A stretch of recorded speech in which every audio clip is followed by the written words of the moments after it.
Okay, trying this again. Hopefully this is going better this time. Had some issues earlier. Hopefully those issues are now resolved. It is now 8:58 on the 8th of May 2023. It's still movie night. Hopefully we have no more technical issues for the rest of the night. But we're back to watch Footloose from 1984. If you have access to it, if you have it on Blu-ray, DVD, VHS, mini disc, Laserdisc, if you got it on any of the streaming platforms, I'm watching it on Channel 4 OD. If you're in the UK, you can watch on Channel 4 OD for free. You might have to sign up to their service though, but it's a free sign up. But you can get it ready on Zero. However you got access to it. If you don't have access to it, it's all good. Still come along and have some fun. But for now, let me switch over to this screen and chat for a little bit. Yeah, I don't know what happened. It was some kind of internet issue. I figured maybe wait it out and see what goes. It seems to be okay now.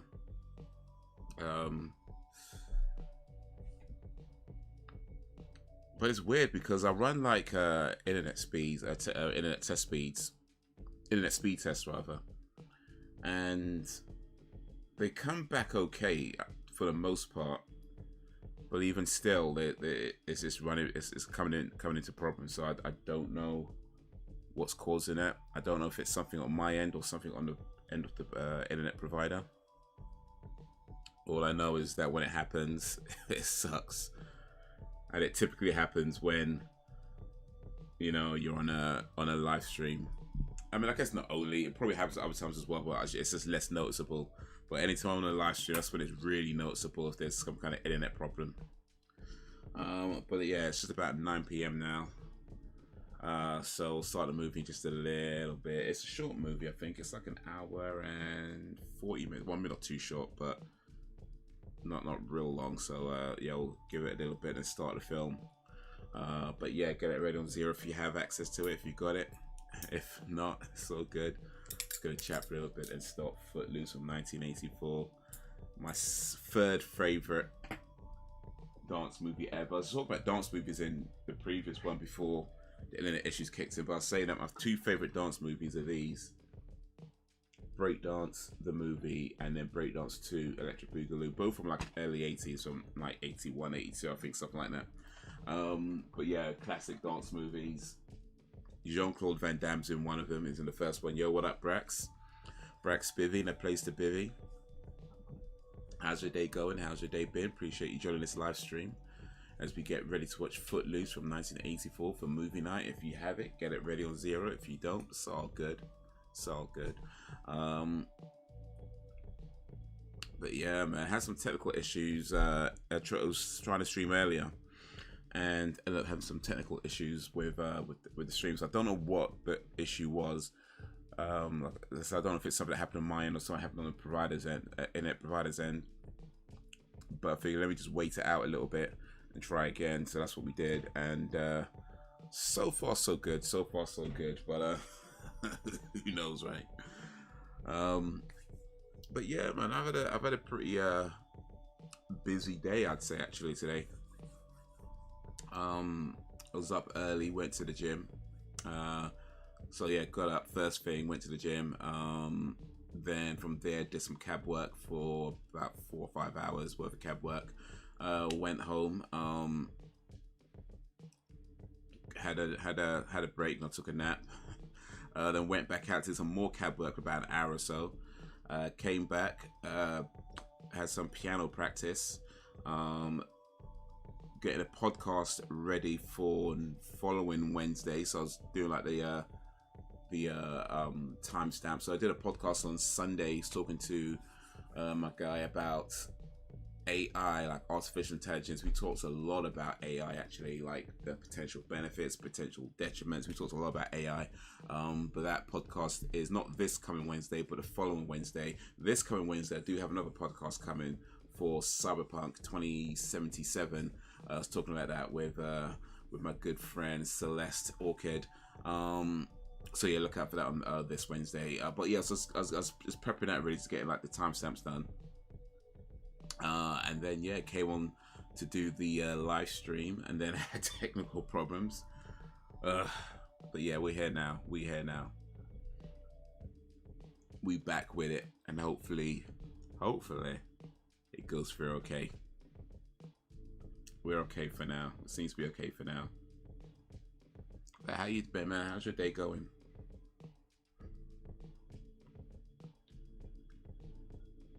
I've got a new sound effect, by the way. I'm not going to play it just yet because it's not appropriate to play it right now. But if something happens, then I'm going to play it. And it's something that happens every now and then on the live stream. So I might get a chance to play it. We'll see. But I got it because I've noticed there's something that happened. Maybe not every live stream, but certainly on quite a few live streams. And I thought to myself, it'd be cool to have a sound effect when that thing happens. So that's what I'm going to say for now. That whenever this thing happens, I'm going to play that sound effect. And hopefully I don't forget to anyway. But I'm not going to say what that thing that happens is. Just going to try and wait to see if it happens naturally.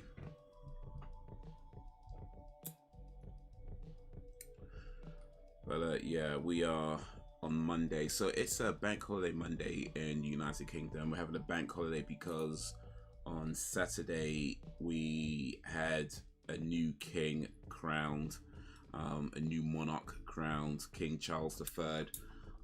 It's kind of a big deal, but honestly not one that I particularly care about. I mean, I guess it's a big deal in terms of the country. How often do you get a new monarch, right?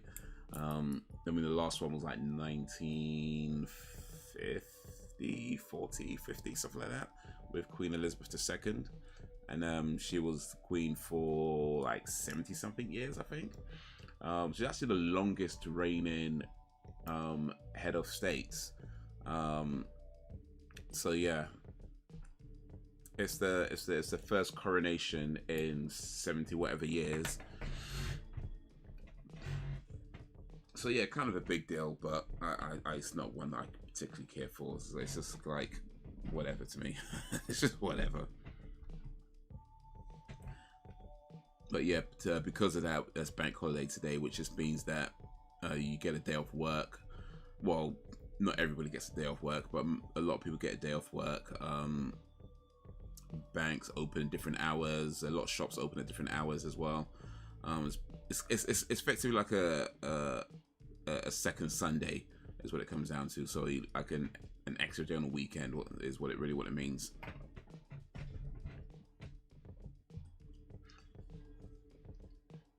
But yeah, they call it a bank holiday because it's something to do with it's something to do with the banks not opening or I don't know exactly what it is, but yeah.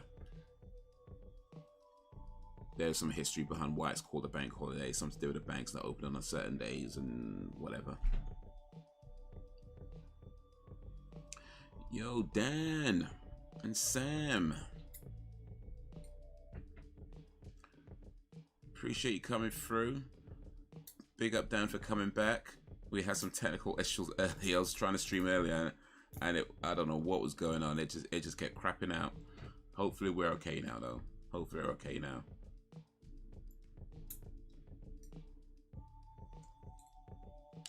Sam B in a place to be. Alright, dog, gonna be a rainy, stormy week. Damn, man. He just had some good weather as well. That's what he was to say. You had some good, they had all that storm. And then finally got some good weather, and now it's back to being a storm again. That sucks, bro. That sucks. But yeah, it happens indeed, man. It happens. It happens. It's just one of those things. Just one of those things that a streamer goes through.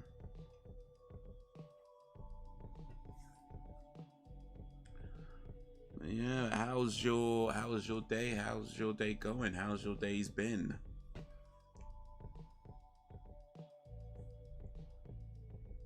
Sam, did you do anything for the bank holiday? I guess you guys won't have a bank holiday in Belgium.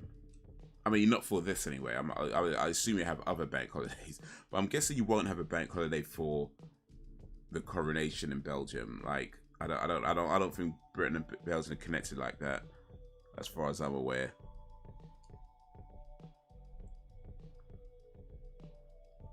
That is during spring in the south. Damn, man.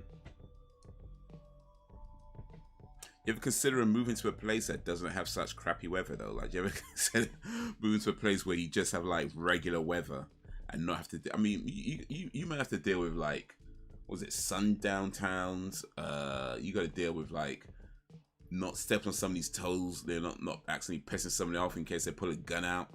And on top of all that, you got to deal with like bad weather. Like, bro, you ever consider moving to a place where it's just like you could just chill?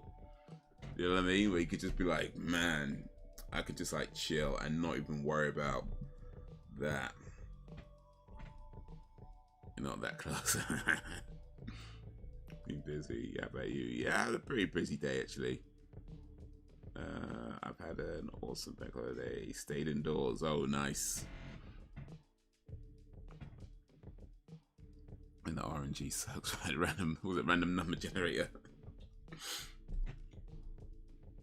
Like, how many things you got to deal with, bro? I'm just saying.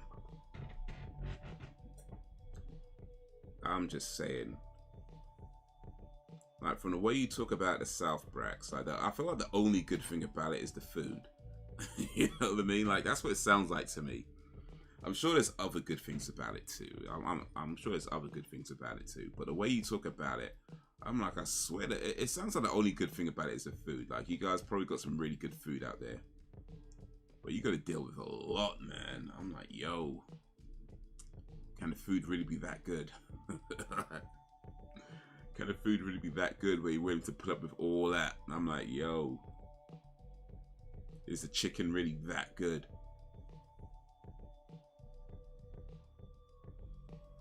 The beautiful South is where it's at now. Other places are alright, but they top the deep South. Alright. Well, I guess you just gotta put up with it then. If it's that good, then you just gotta put up with it.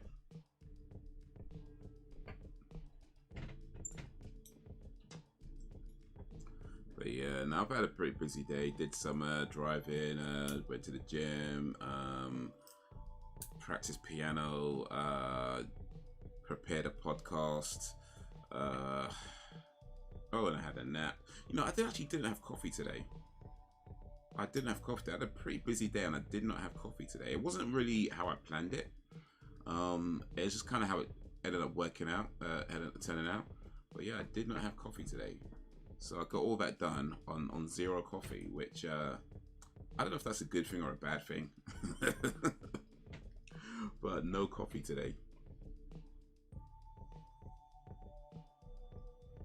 They pissed some parents at the school on Friday. I enjoyed that. Listen, if you're not pissing people off, you're not doing it right. That's just kind of how that goes sometimes. I mean, within reason, of course, like within reason. But as a general rule, if everybody likes you, you ain't real enough. You know, so ain't even worry about it.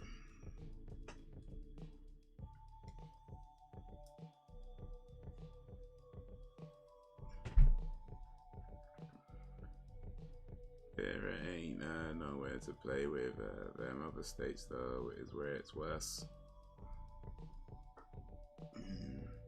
Didn't have coffee and you're not dead. How? It's probably just a residue, really. Residue coffee from yesterday. Actually, come to think of it, I think I had more coffee than usual yesterday. So that actually could be it. I think I had more coffee than usual yesterday. So perhaps it is, yeah, just residual coffee from there left over. Managed to get through the day without having any. I did buy some coffee though. I mean, I bought like ground coffee. I didn't drink it, but I did buy ground coffee. I like to try different coffees when I go to the shop. So and I don't have a coffee grinder, so I buy the pre-ground coffee, which I know is not the best way to do it. Like, it is better to grind your own coffee. I watch the coffee videos, and they always say about grind your own coffee, grind your own coffee. I know, but I don't have a coffee grinder. Maybe one day I might get one, but for now, yeah, I'm just buying pre-ground coffee from the shop. But I do still like to try different types of coffee.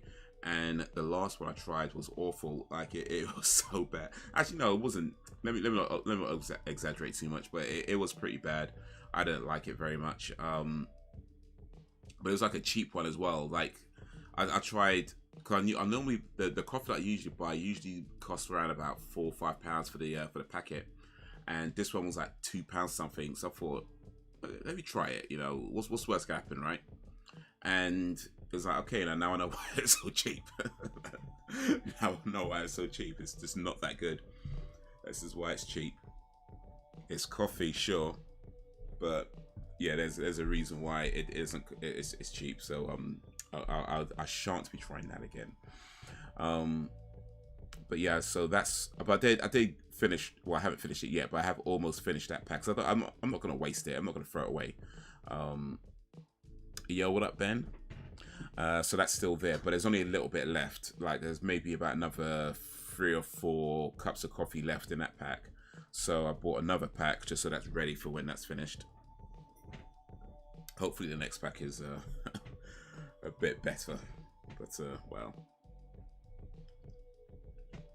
it's all a test. And down here, they love to throw hands. They love to throw hands. So that's the thing. Like, I haven't got into a fight since I was like, well, I haven't got into a proper fight, I should say, since I was like in school.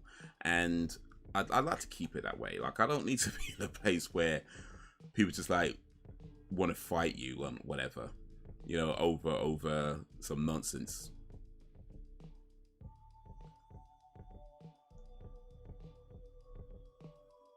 I wouldn't want to do that. That's like long, man. Because the thing is, like, if you get into fights, this is how I feel about it, actually.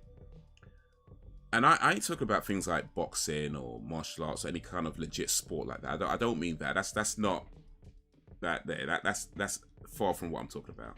I'm talking about like street fights, like getting into street fights or in a fight in a bar or that kind of thing, or fights in school even. You never win a street fight.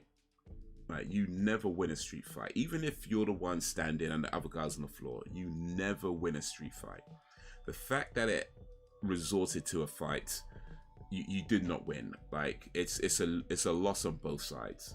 And I think when I started to realize that, or more started to realize that, maybe not quite when I started to realize, but certainly yeah, when I started to realize that, or around that time I started to realize that, it's like you just kind of realize how pointless it is getting into fights with people. Like, it proves nothing, it means nothing, and all it really means, well, all it really shows is that you failed to properly navigate a situation.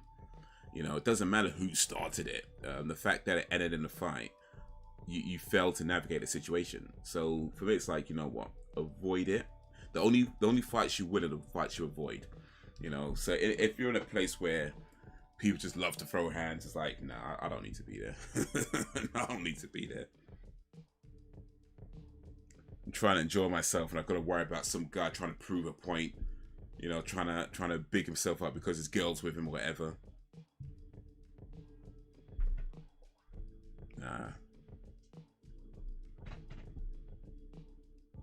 I'm not the slightest bit worried. I tried looking for a shit to give, but couldn't find any slightly.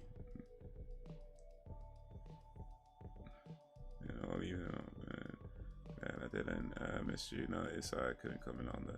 I'm sure I realized why, because the stream had ended. I was like, and noticed it was. Yeah, sorry, Ben. Sorry, guys. So yeah, I was trying to stream earlier, and there was some kind of network issue somewhere along the lines, and it was just crapping out. So yeah, I had to end that and try again. In fact, yeah. But yeah, we here now. Big up, Ben. Big up everybody coming through. And they'll throw them fists and we'll cuss at a funeral, church service, or wedding. Raw. No chill, man. good. Stayed indoors and didn't watch the coronation. Can't complain. I didn't see a bit. Actually, that's not true. I did see a little bit of it, only because like some people posted pictures on Twitter. So I did see like a few clips, but nah, I was not watching that thing at all.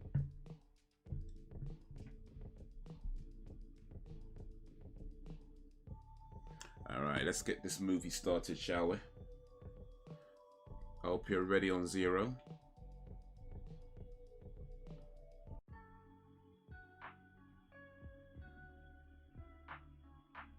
We're gonna go 3, 2, 1, play.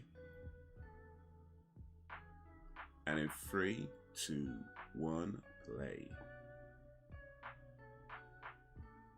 Okay, there's an issue here. My bad. Okay, start again, start again, start again. Back to 0, back to 0, back to 0. Back to 0. Back to 0. 1 sec. Okay, here we go. Alright, so we're gonna do that again. 3. Okay, in 3, 2, 1, play. 3, 2, 1, play. And what's going on?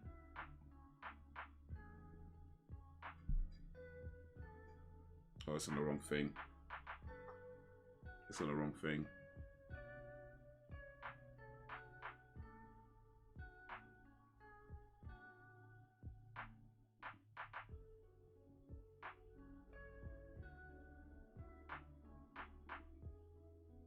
There we go.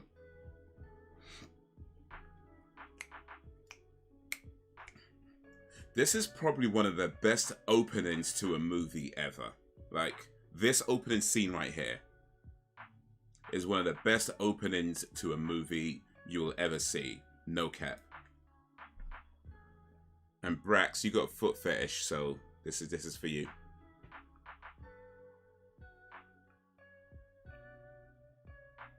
Sounds like when we had the same weekend. Sounds like we had the same weekend. I didn't watch the coronation or the concert. There was a concert? Alright, I didn't even know there was a concert.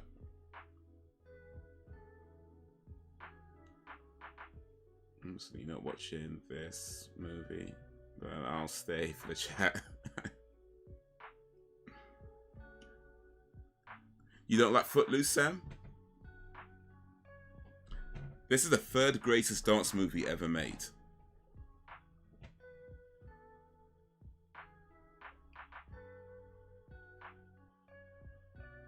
And this is one of the best openings to a movie ever.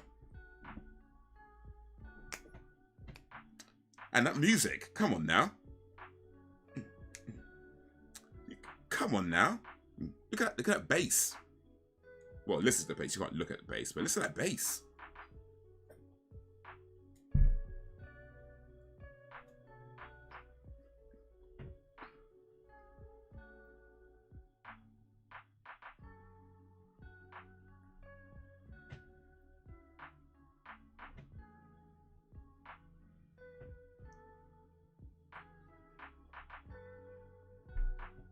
I kept my TV full together, then apart from later when I put Netflix on. Sounds like a good day, to be honest.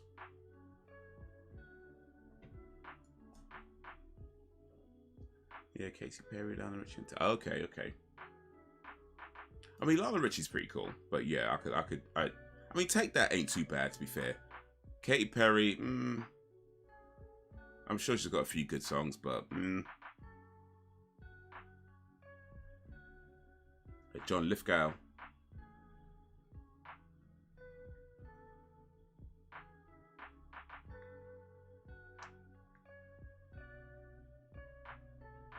I'm not sure John Lithgow's ever been in a bad movie. I mean, he probably has been, but I don't think I've ever seen him in a bad movie.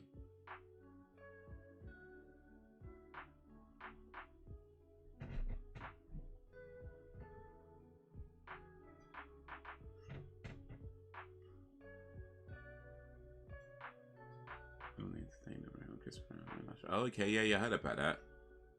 Chris Banner got into a, yeah.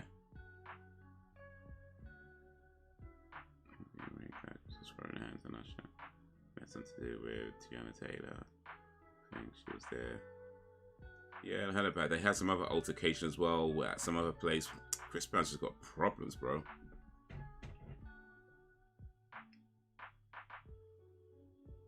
There's just drama with that dude right now.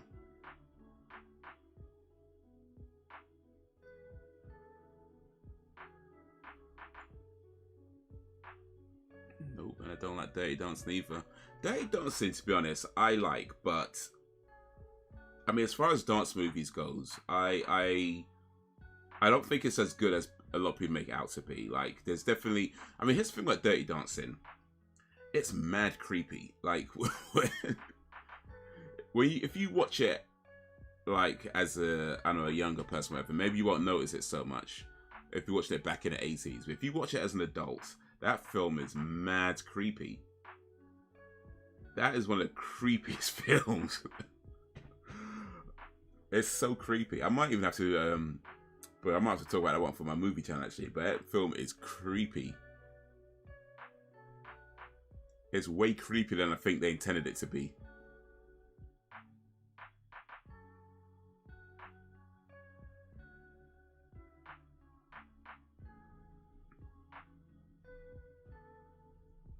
Young Kevin Bacon. Maybe Sam seems weird in this. I don't see. Nobody puts baby, but nobody puts Barbie in the corner. Yeah. Yeah.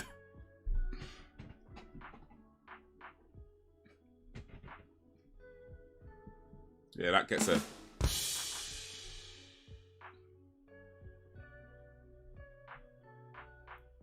And you might feed too. So this film catches your interest. I mean, I don't. Well, I mean, I don't say I like feet like that. I mean, I don't not like feet. that's kind of where I'm at. I don't not like them, but I don't have any particular like towards them. I mean, feet are fine. Some people have nice feet, I guess. Some people don't, but that's about as far as it goes with me.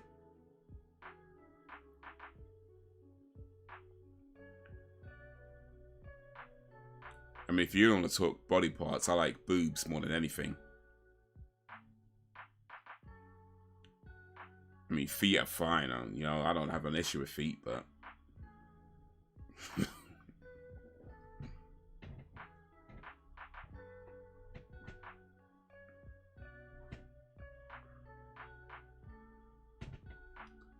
yeah, it's proper cringy thing you have ever said. They already know Chris is about that action. I remember Chris Brown when he started. Dude was like 16 or something. Who would have thought? Yo, what up, Fred?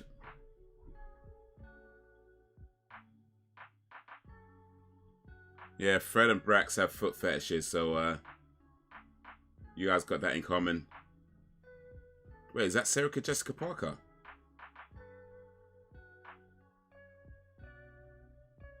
I think that's Sarah Jessica Parker, you know.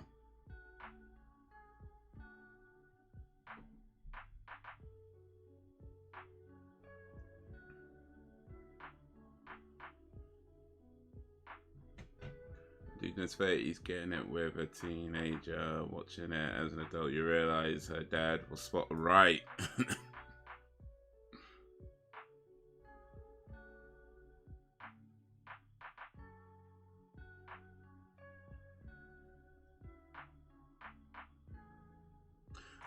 Yeah, so oh, what's the dude's name again?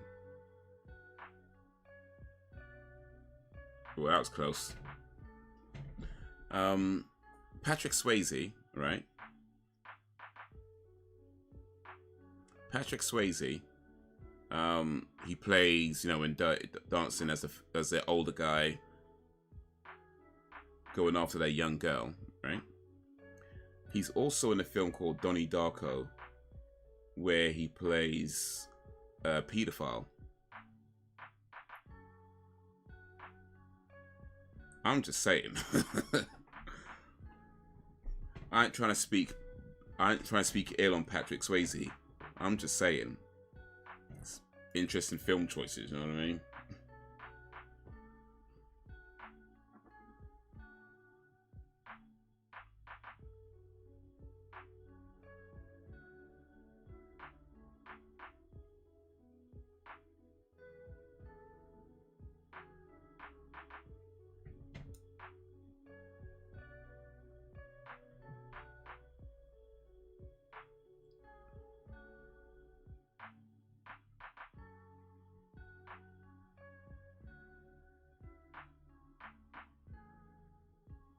Yo, Brax, I think you and Fred might be best friends. You need to stay in that corner.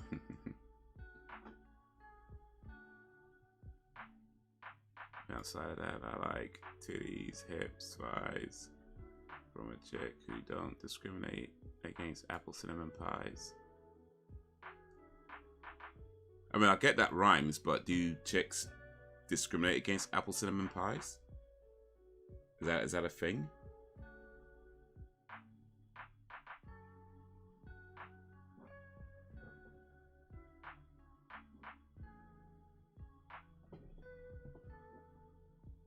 By the way, you know what the best thing about tits are? There's 2 of them. Huh?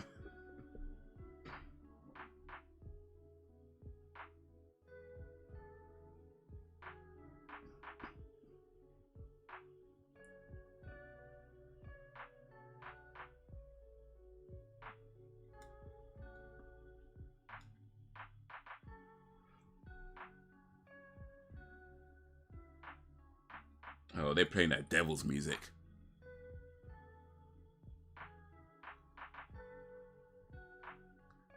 Thanks, so many friends. I personally like apple cinnamon pie. I'm not sure if I've ever tried apple cinnamon pie. I don't think so. And if I have, then...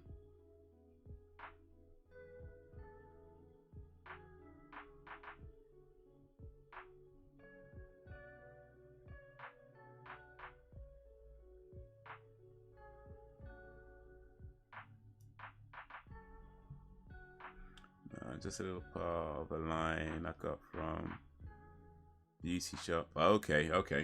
Oh, the beauty shop. Yeah. The barbershop spin-off with Queen Latifah.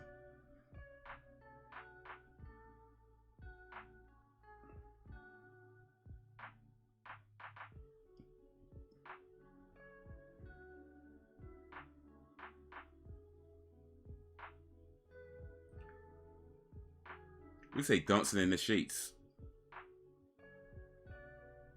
Uh-oh. Mr. Henderson found out. The Rock likes pie. Oh, wow. I mean, poontang pie, who doesn't?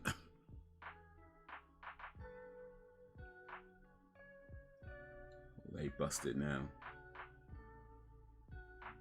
They got caught listening to that Satan soundtrack.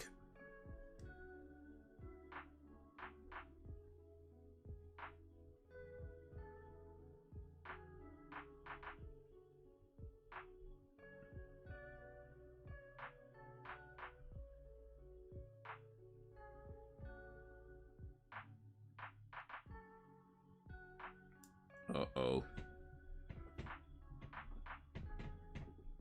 Yeah, and you've seen all 3 the barbershop films. I have, yeah. It was a while ago though, so I'm not sure I remember all of them that well. But the first one was... Well, the first 2 I'd say are probably the best ones from memory. The third one, honestly, I can't even remember what happens in that. I know I've seen it, but I really don't remember what happens.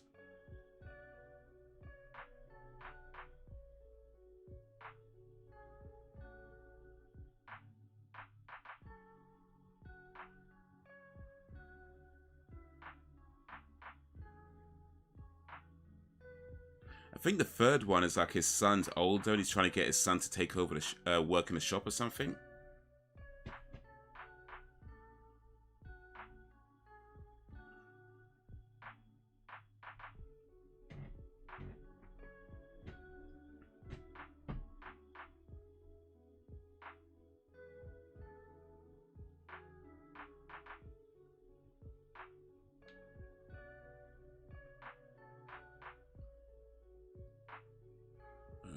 DDR3 touched on the ongoing of that time in 2016. Okay.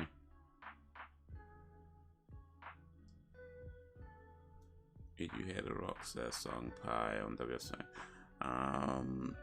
I think so. I don't remember how it goes right now, but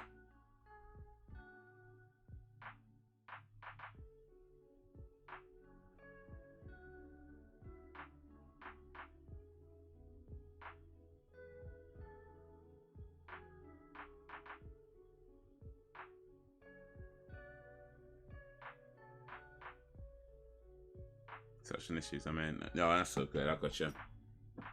I got you.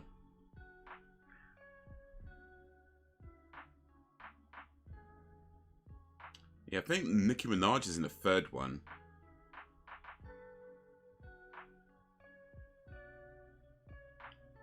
The first one was Eve, Michael Ealy,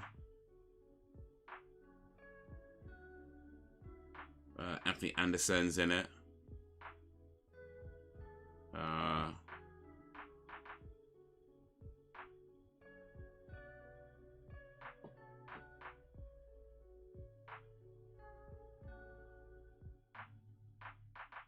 And then the second one, that guy, I can't remember his name, but the white guy who was the barber, who nobody gave him a shot in the first one. They realized he was good. But the second one, he's like become kind of like a mini superstar in the community. But there's that.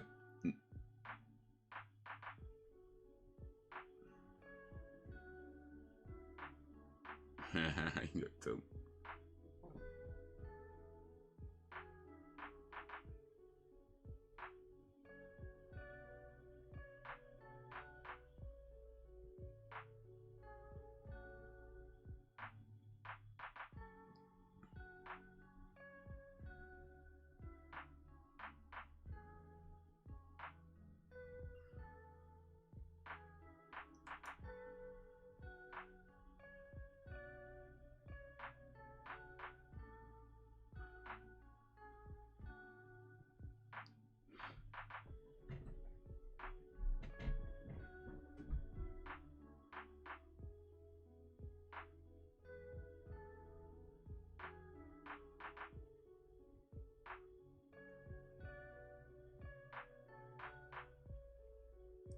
Probably watch this at some point, but I don't think I'd be able to concentrate and chat at the same time. So props to you, Haze. It can be difficult for sure. It's one of the reasons why I tend to stick to movies that either I've seen before or films that don't necessarily require a whole lot of attention. You know what I mean?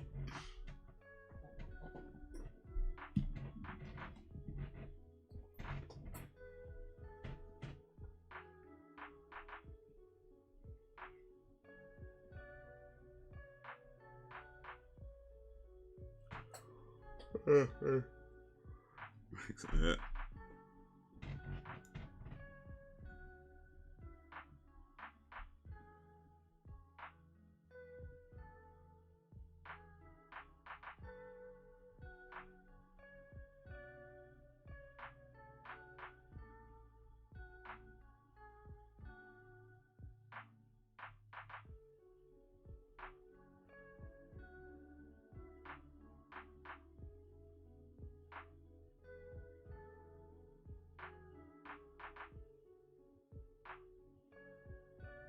That's crisp.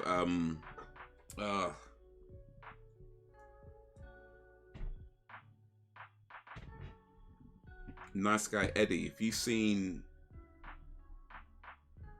Reservoir Dogs, he plays Nice Guy Eddie in that. What's his name? Chris.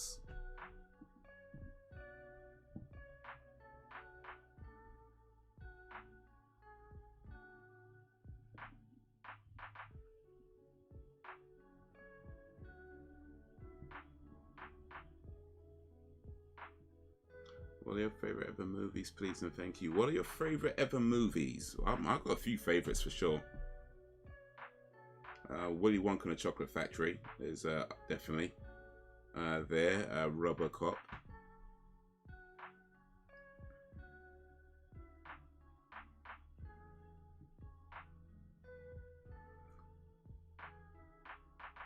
I'm able to get into a song.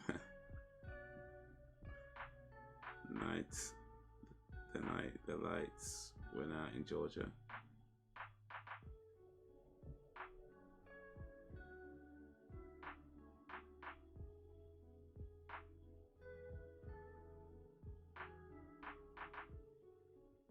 Oh, the plot of the movie unveils.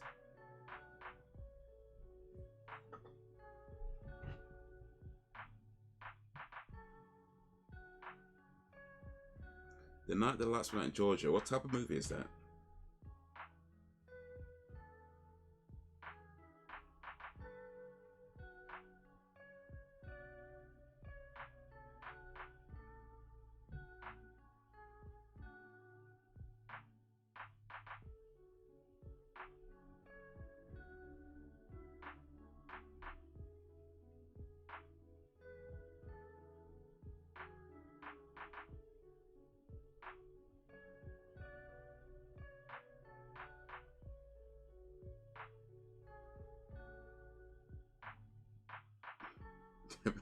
Police. They're discussing it in scene.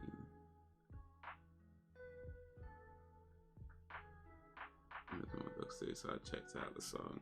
Even McIntyre's version. It was actually pretty. Oh, okay. Oh, you spent the opening scene in Reservoir Dogs. Right, okay. I ain't gonna lie. The only thing I remember from that scene is when they talk about Madonna's song. They go into details of what she meant. But I touched up for the very first time. A proper dissecting it.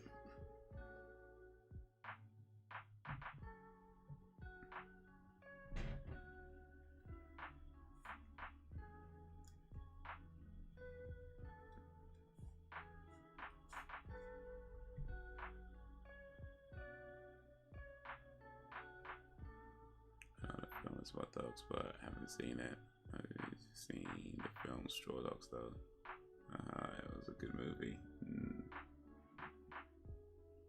So yourself just popped in to ask me what appendicitis was. Appendicitis. Is that like when you have a pen, but you put it to the side? Because, like, rather than holding it in front of you, you put it to the side. I think that's what it is.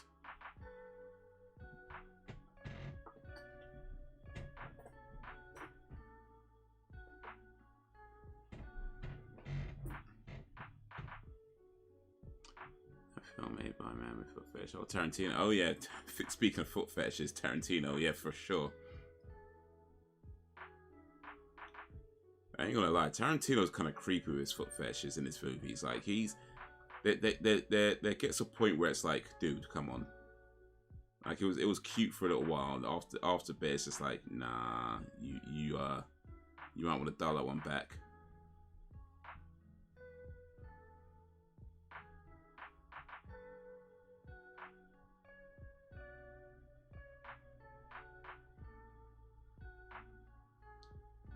It's like that film, Dusk Till Dawn. Tarantino wrote that film. Then he wrote a character who sucks on Salma Hayek's feet while she pours bourbon or whatever it was down her leg, and then casts himself in that role. Like, bruh, how has he not been Me Too at this point? Like, boy, it's probably coming. I would listen. Somebody accuses Tarantino of something, I will not be surprised. That's all I'm saying. He's a great filmmaker, but he's got some creepy stuff in his movies.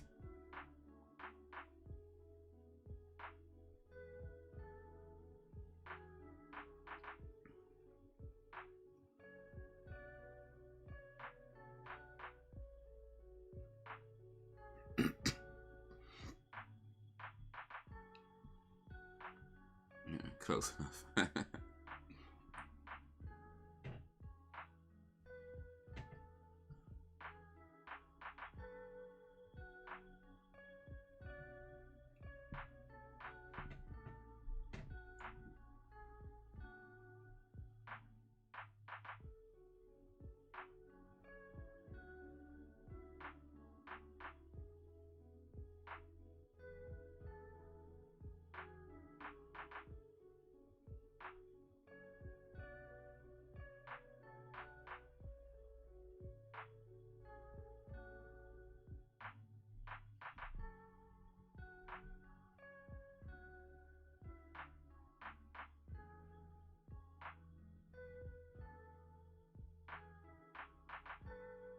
One of my cousins on my father's side looks just like Eve. Okay.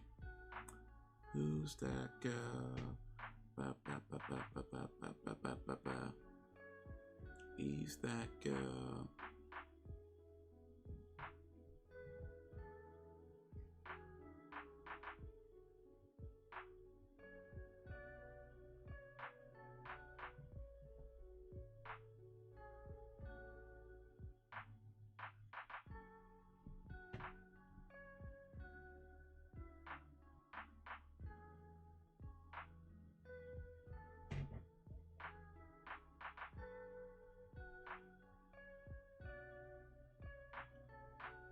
Do you think he's an overrated as a director?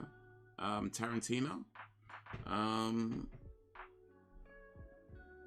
I don't know if I'd say overrated. And I think he has made some of the best movies of the last, 20, 30 years or so, in my opinion.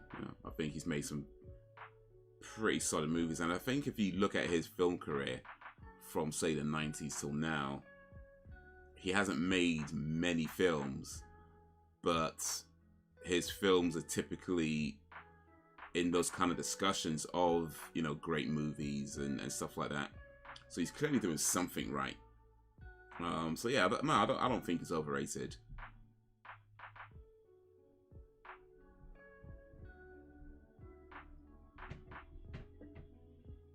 Like, he's actually only made like 8 or 9 films. In fact, 9, I'm pretty sure. Like, his next film is supposed to be his last film ever. Because that was always a plan, apparently, that he's only ever going to make 10 movies and then retire. So whatever his next movie is supposedly going to be the last. I mean, whether it is the last or not, we'd have to wait and see. It could be. I mean, Stanley Kubrick only made 13 movies in his career, and he had over like a 40-year period. He only made 13 movies. In fairness, though, he dies during after the last movie was complete. So I don't know if that was a plan to only make 13 movies, but even still, over 40 years, 13 movies is not a lot of films. But the films he made, a lot of them are considered amongst the best films ever made. So...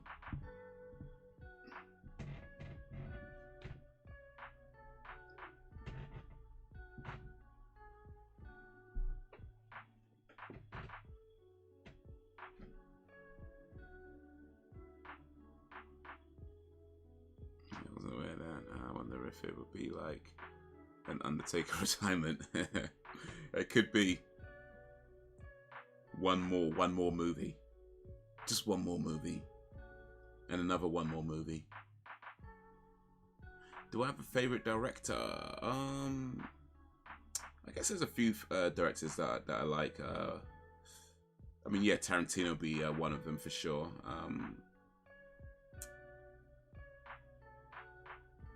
Alfred Hitchcock, going a bit old school with that one. Christopher Nolan.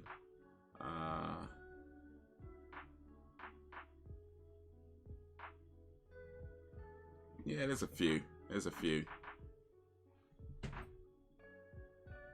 John Singleton.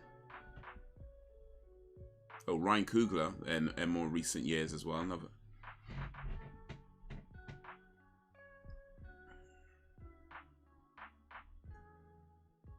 Takeshi Kitano going over to the Japanese side on Akira Kurosawa. Old school though.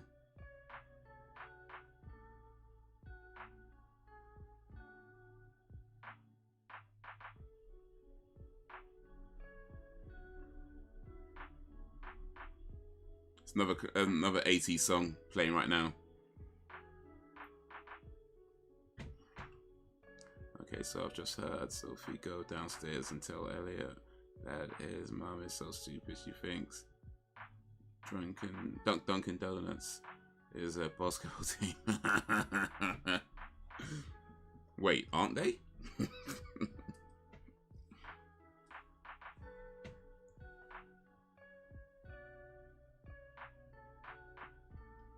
And she's 10. Oh, she's a smart girl though. That's intelligence right there.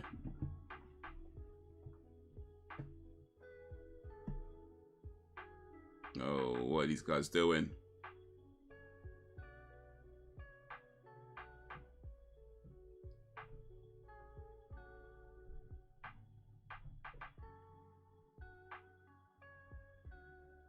Oh, his laser stuck. Oof.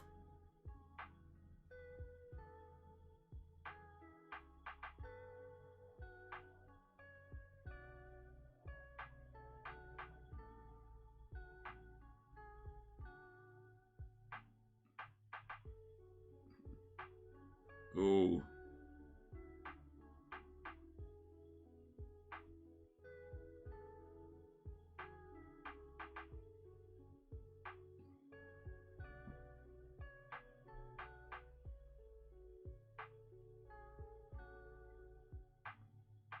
Man, to be like that age and stupid, like, that's a cool time to be stupid, isn't it? When you're in school and you do stupid stuff. You get older and you just can't do stupid stuff like that no more.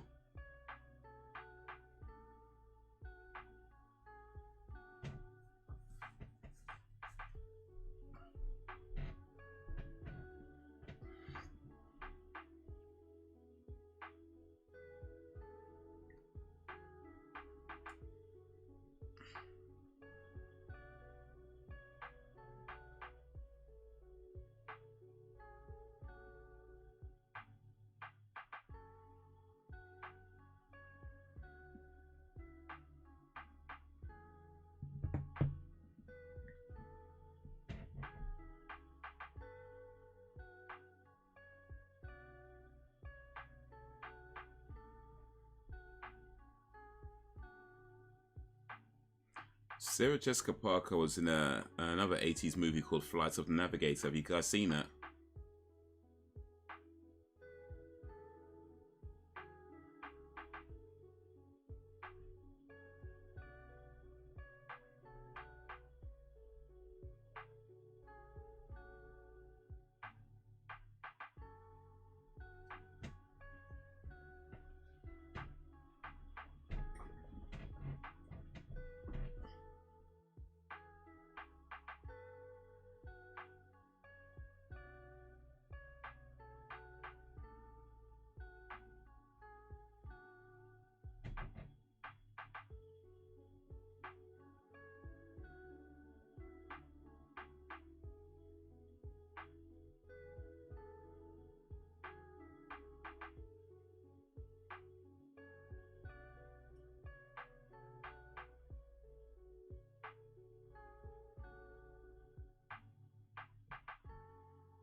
Oh, Ren.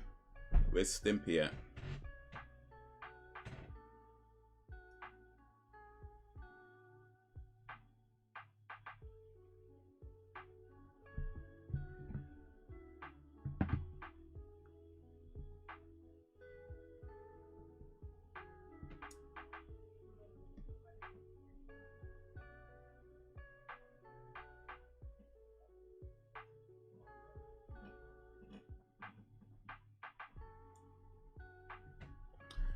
Sophie off. It might be autistic, but she is smart and can Rolls through pretty well. Don't know where she gets it from.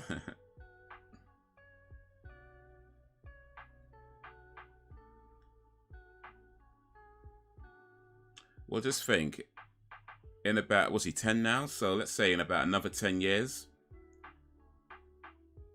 she could be...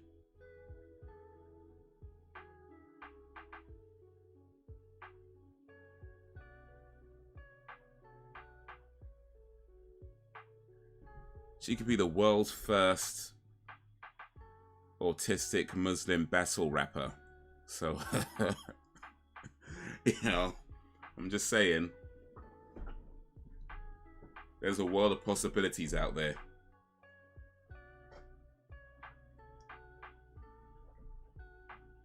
I wonder if they had a stunt double for the dance moves in this, or did Kevin Bacon actually learn these moves? I guess he would have had to learn some stuff for the close-ups, but other things like, was that him? Was that like a professional dancer or something?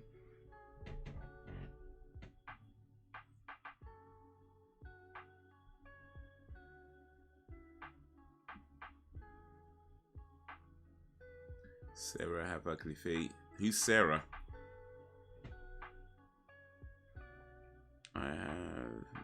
I've not.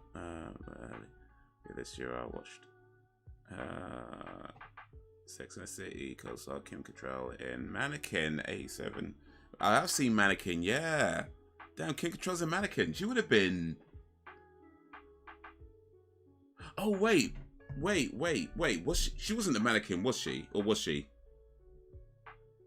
Because Mannequin's the one where... Like, it's the mannequin that turns into a real person.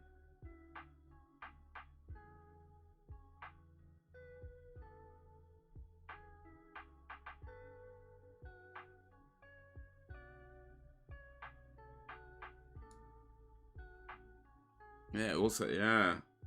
Man, she would have been like 87.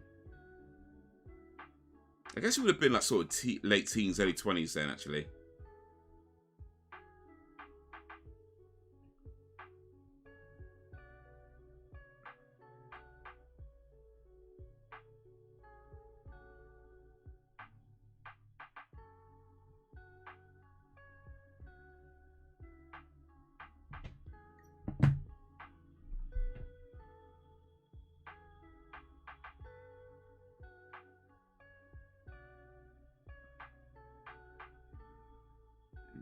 Soundtrack to Starships. Nothing's gonna stop us now. Oh man, you know some of these 80s songs though, like there's just something about them, the way they just kind of get you pumped up.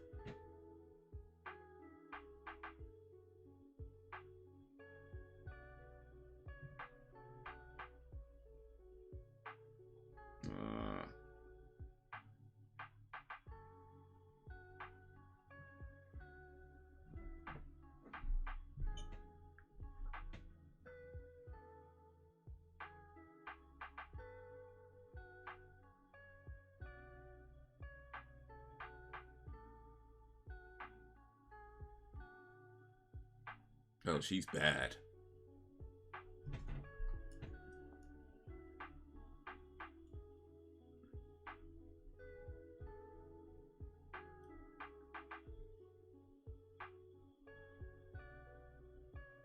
All right, here we go. Let's talk about soundtracks. What is the best 80s movie soundtrack?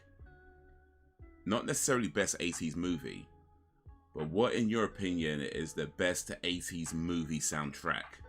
Like, which movie from the 80s for you just has the killer soundtrack to it? Because there's definitely a few to choose from, for sure. There's definitely a lot of great choices. But for me, I have to go with Karate Kid. Like, the soundtrack to Karate Kid is just...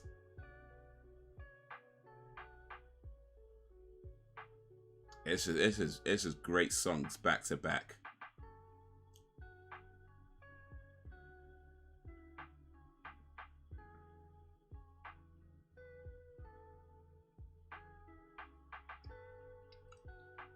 Mm.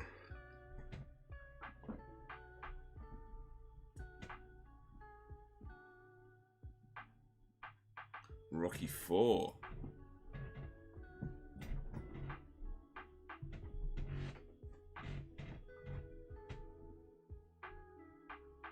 So here's a interesting facts about Rocky. It might have been Rocky. I think it's either Rocky 3 or Rocky 4. I'm not sure which one. But the song in Karate Kid, "You're the Best Around," that was originally written for one of the Rocky movies. I forget which one, but it was originally written for one of the Rocky movies, and for whatever reason, it didn't make it into that. And then Karate Kid ended up getting it, and it ended up becoming just one of the most recognizable songs from the Karate Kid soundtrack.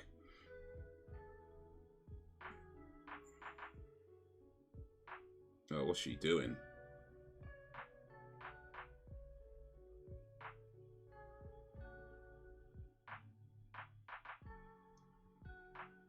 But for Rocky,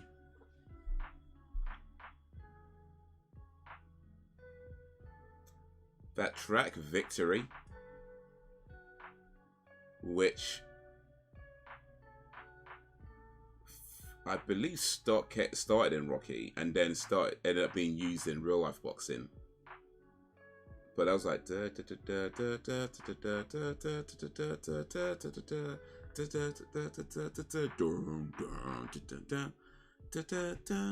not called Victory, so it's called Running High or Flying High. It's called I think it's called Flying High actually.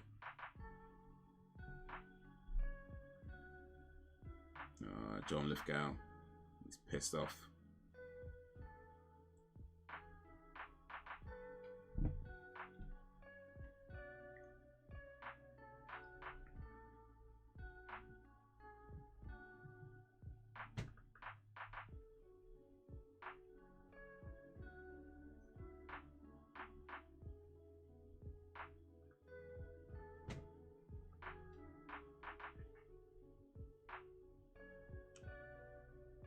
I wasn't reading books I wasn't supposed to. Oof.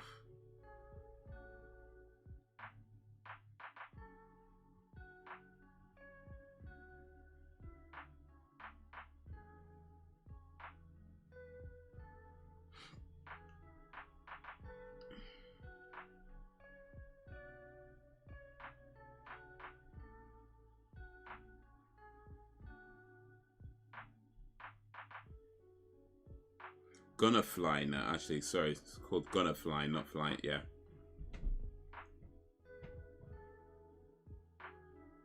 It's called Gonna Fly.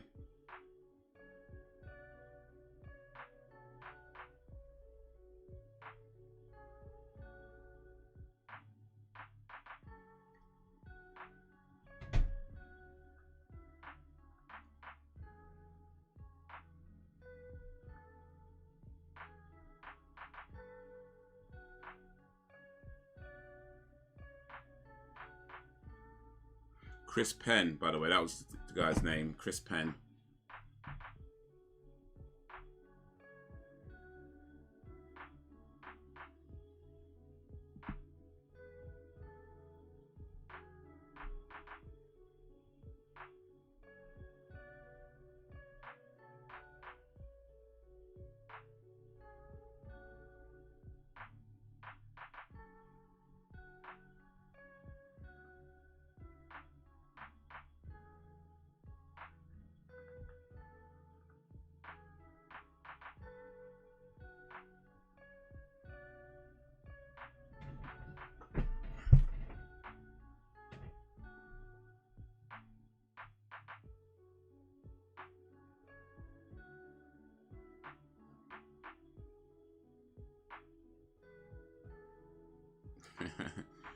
These kids.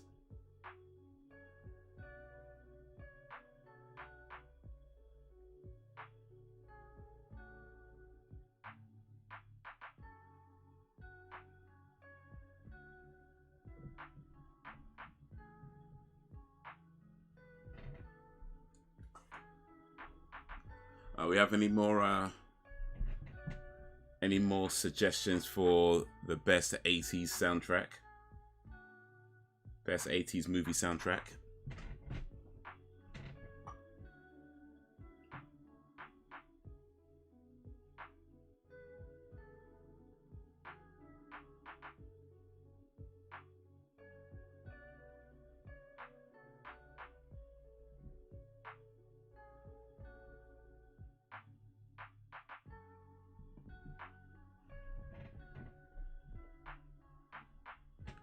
Really not sure. It's all good. I'm kind of guessing, Fred, that you're probably not old enough to remember the 80s. That's the impression I'm getting. I could be wrong. Or I don't know. How old are you, Fred, if you don't mind saying?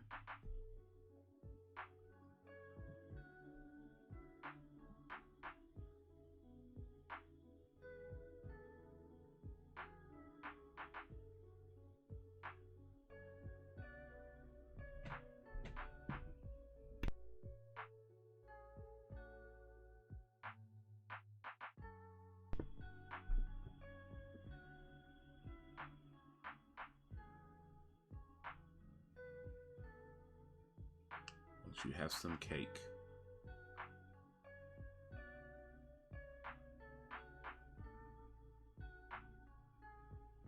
I'm not 80, but I know people who are. You're not 80, okay.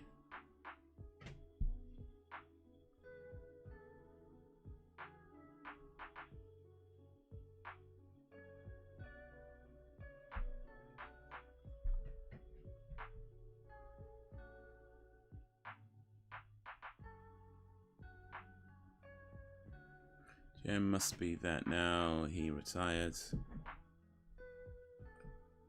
Who's Jim?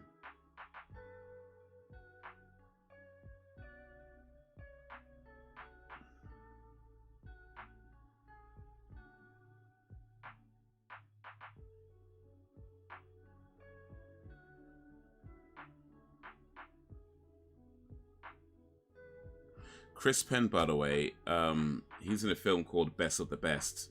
You know, the other day we were talking about movies that are so bad that they're good. Best of the Best.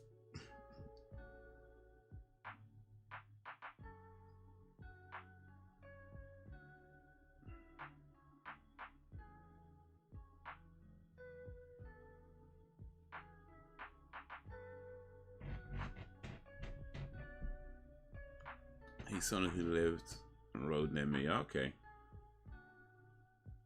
Well, happy retirement to Jim.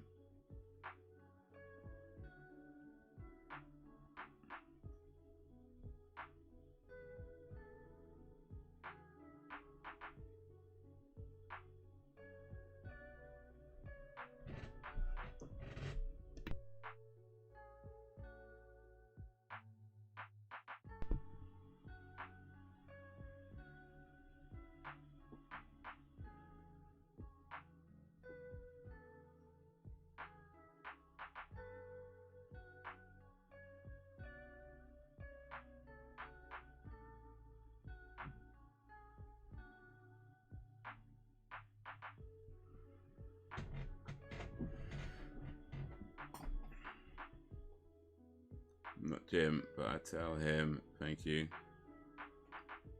So good. Bye for now. Alright. Laters, alligator.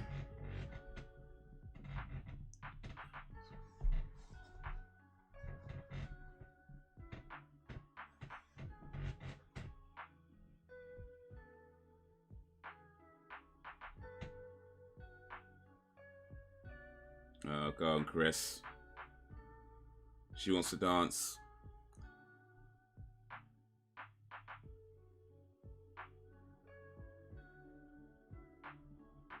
Oh, here we go. Go with your Sunday shoes.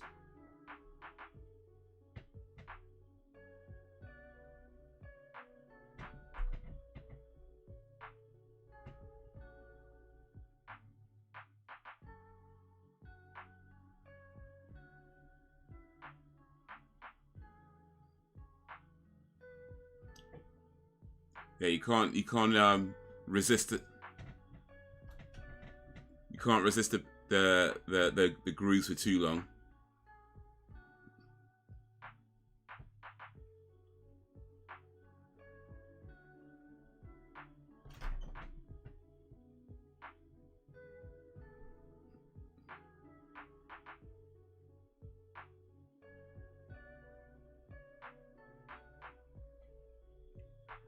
So my favorite directors, Quentin Tarantino, James Gunn, okay, Wes Craven, and John Singleton. Nice. Yeah.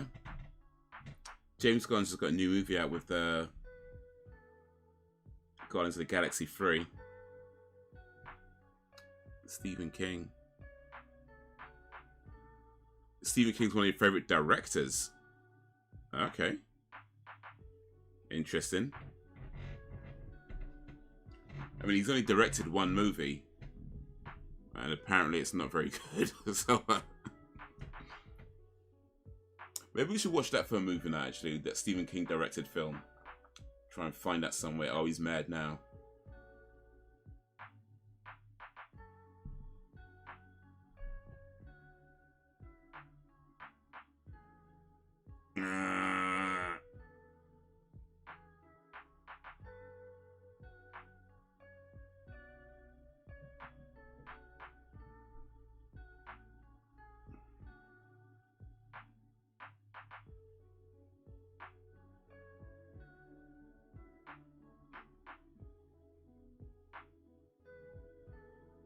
The ones inspired by his books, at least. Okay, fair enough.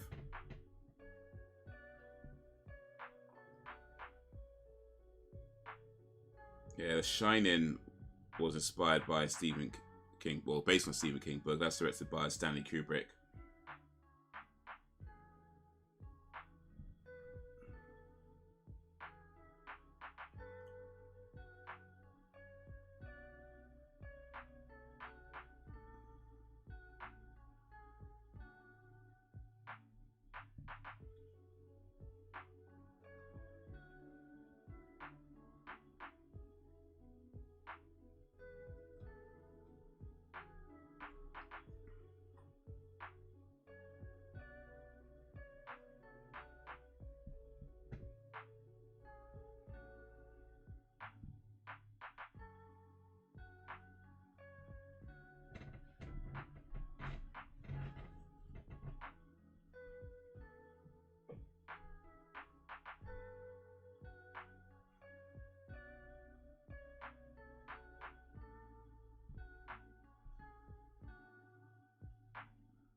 Oh, it's all coming out now.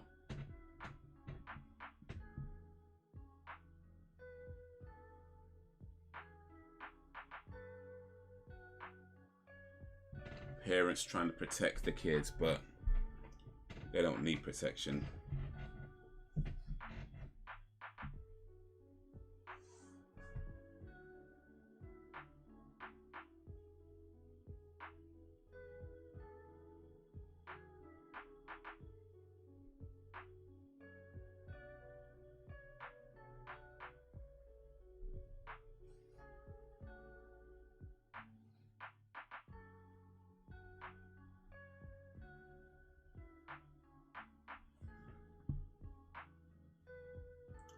Decent backs.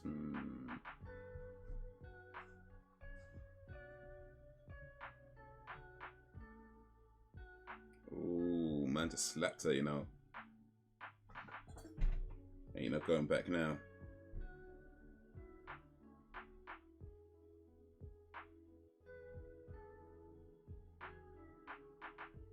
Here's a question. Question for the group. Name an actor who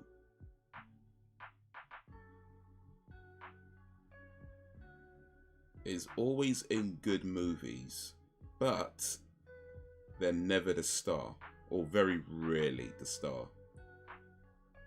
So someone who's done quite a lot of good movies. Been in quite a lot of good movies. But then very rarely, if ever, the star of the movie. Like there may be not even a co-star. Like they might be like a supporting actor, or lesser lines than that. You know, they don't have like a big, massive role in the film usually. But the films that they're in are still pretty good.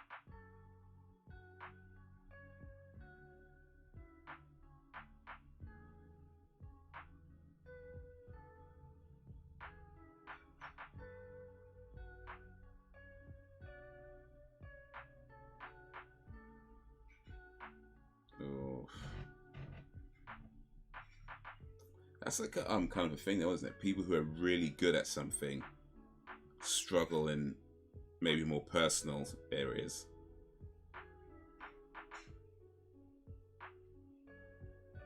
Do you have a busy weekend, Haze?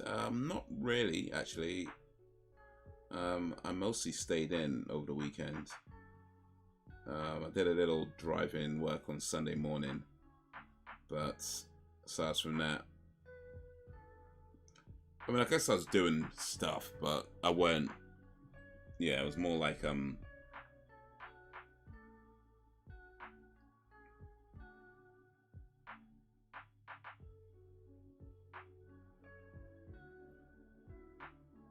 some gameplay and recorded a video for Batman 1966. I have a video that I'm working on for that. But oh wait, oh snap, hold on.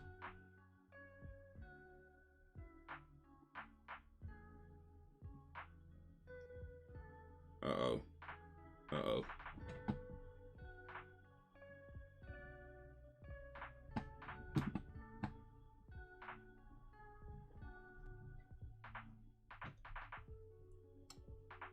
Hey, that's good.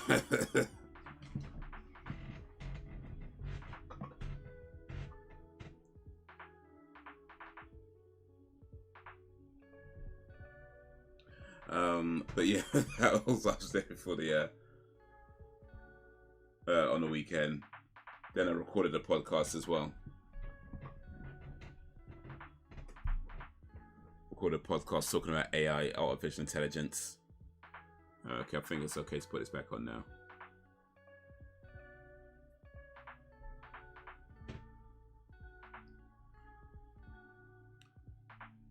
Well, that'll be on the movie channel. Oh wait, hold on a sec. Sam's back. So means I get to try this. I get to try this out.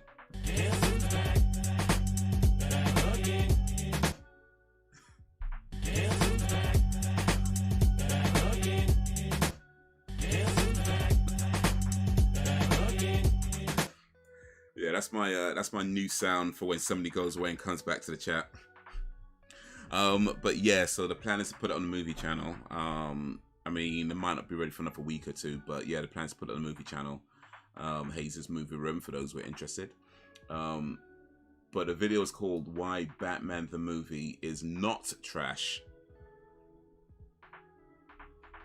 I usually talk about why films are trash, but this time I'll talk about why this film is not trash. So yeah, look out for that in the coming week or two. Or whenever.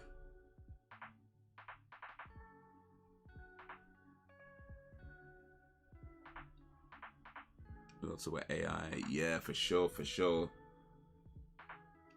You know, I feel like AI is as fascinating as it is scary. You know, some of the things that they're doing and how far it's come in such a relatively short amount of time, and potential it can reach in the next, 5 years, 10 years. It's crazy, right? And I think there could be a lot of cool things that come out of that, but I also think there could be a lot of bad things that come out of that as well. So yeah, it was a good chat. It was a good chat to talk about that.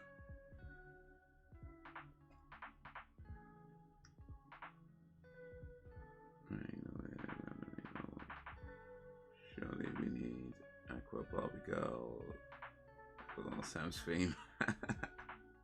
I think if I did that, I won't be alive for very much longer, to be honest with you. So might be best I don't do that one.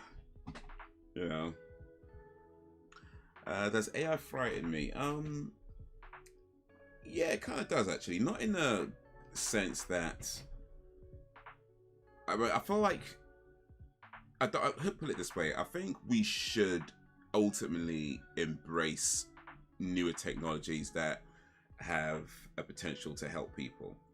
But the thing with AI, or any technology really, but AI more specifically, because put it this way, any new technology has the potential to benefit some people, whilst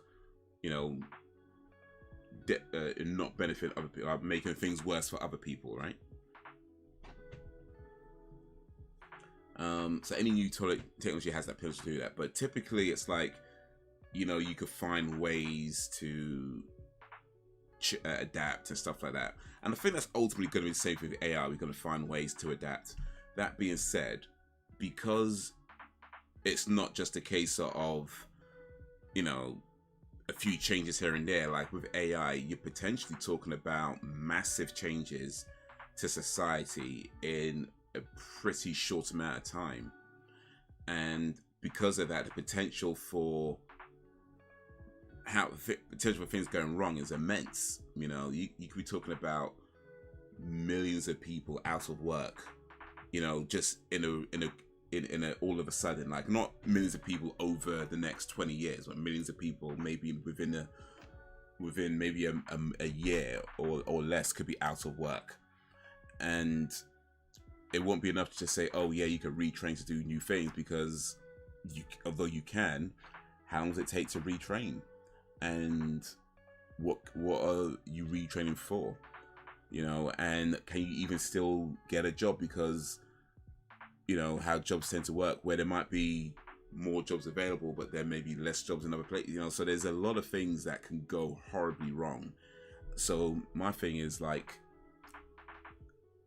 so yeah, I'm not scared of it in a sense. I feel like we should embrace it, but I feel like it also should be done in a way where it doesn't negatively impact people in such a way like that, because that could just make things far worse for everybody. Right, she clocked him hard.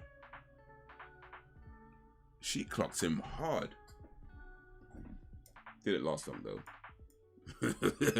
Did it last time.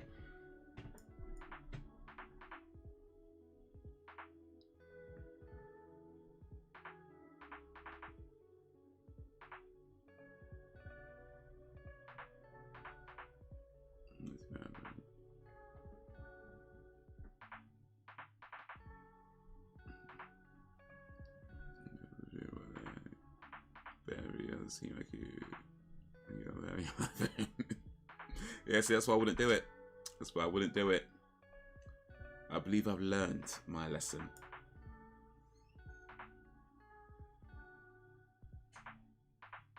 Film technology, yeah, powerful and useful in the right hands, dangerous and wrong. Right, exactly. And whereas with most technologies, all technologies have that potential, right?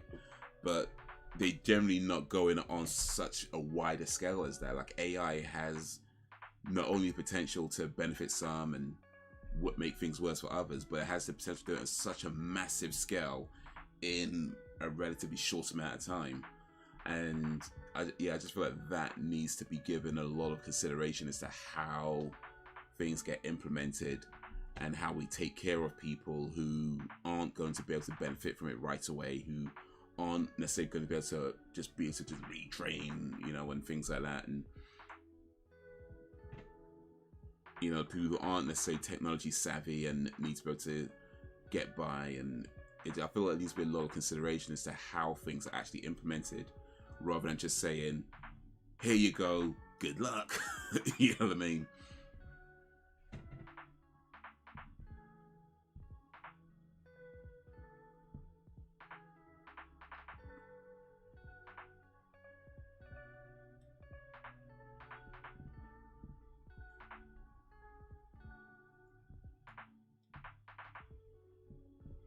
That's why marriage works. You know your place. It's another part of the country. Another part.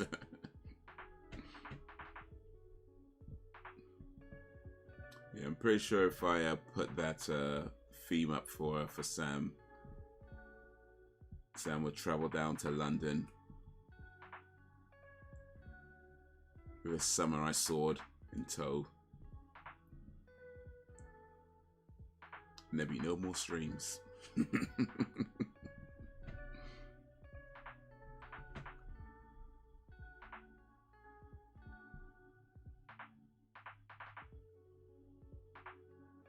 bacon getting sizzly. And this called Christina Criddle. She was being tracked by 2 employees in China and 2 in the US. Tracked? Okay. And then, like, they were following her, or?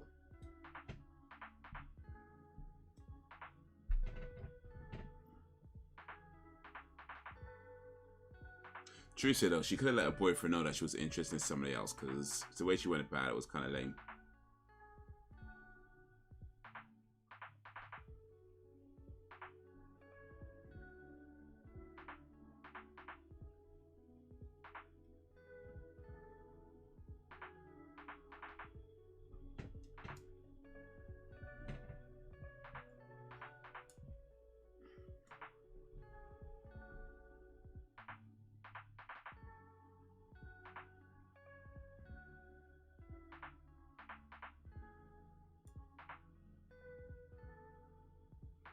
Sure if you saw my earlier message about TikTok tracking some beauty demos through podcast. Oh, okay. Sorry, I didn't see that. My bad.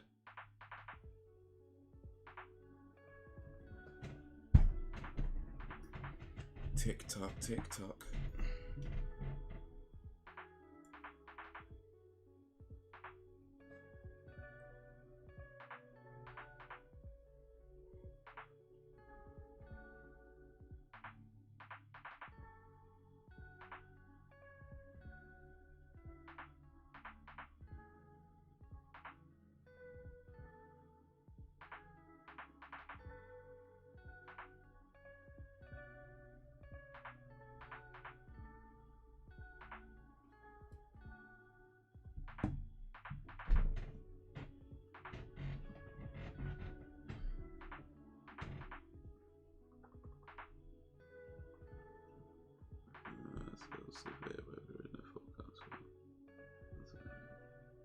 They did it to try to establish you were secretly meeting with the press, apparently. Oh, I see.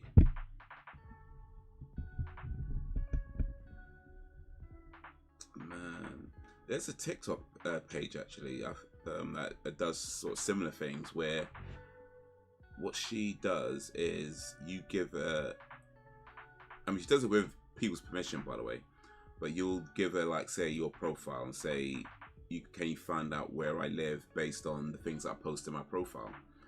And she would do it. She would go, she won't give out their details and, you know, that kind of thing, but she would show how she could find out pretty much where a person lives, maybe sometimes what school they went to, if they had a friend that recently got married, you know what I mean? She was able to find out a lot of stuff about people just from things that they post on their social media. So it's like, yeah, it's mad out there. It's mad. And that's not like some CIA agent, whatever. This is like just a regular person, just internet snooping. You know what I mean? Just a regular person snooping on the internet on things that you post online, and she's able to find out a bunch of stuff about people. And even some accounts that seemingly like were mad obscure, where they didn't show much. So yeah.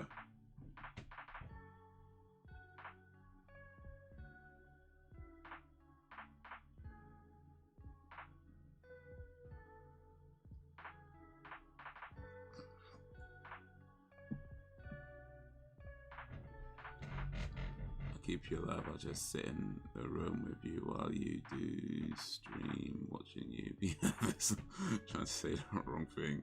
So romantic. Yeah, just sweating. Hey guys.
Man, I put a brick from the window. Nearly killed their cousins. But that's serious, bro.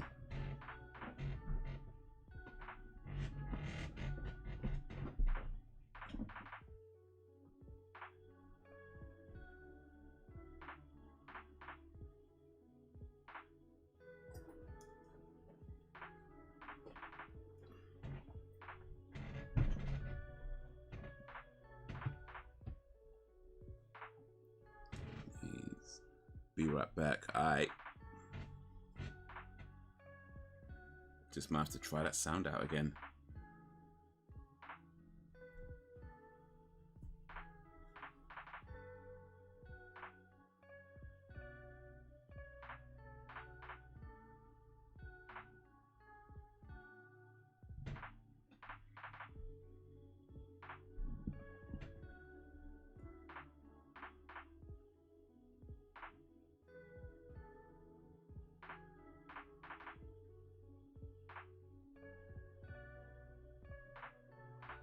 Hey guys, back with another video, and Sam is treating me. Yeah, she's treating me well. That's gonna be every video. That's gonna be every video. Yeah, it's great. No problems. No complaints. It's all fantastic. I love it, really. I love it. It's amazing. It's the best.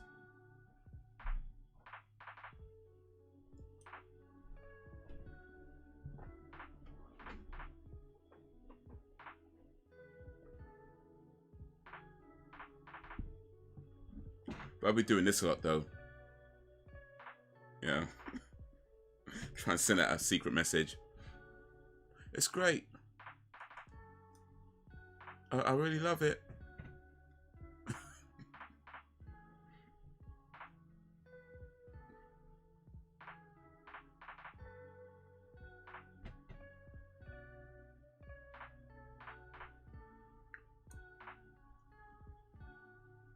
Oh.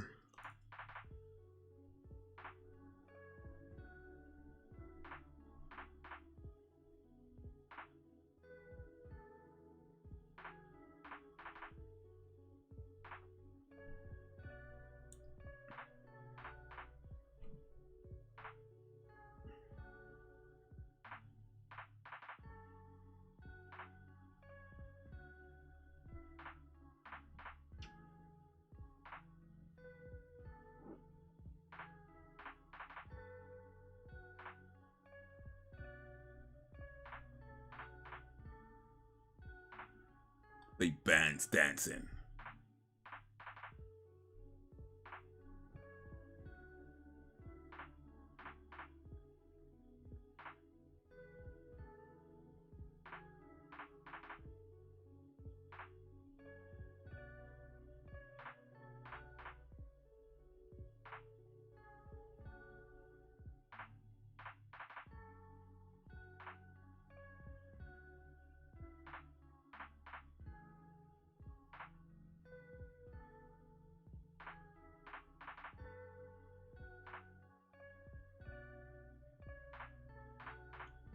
He's invoking the Lord.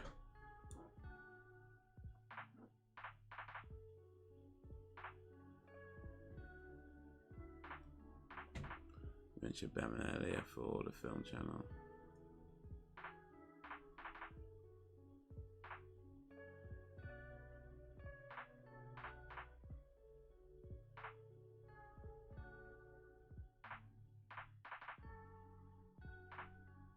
Oh, tell him.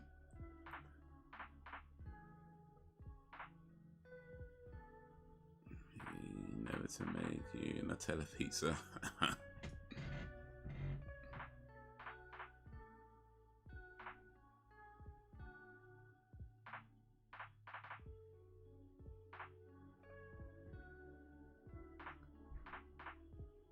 Reminds me, I saw your poll up earlier about the next TV show. Not listed. Yeah, because I haven't bought it yet. So yeah, maybe on the next we'll see. But yeah, yeah.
Yeah, for the film channel.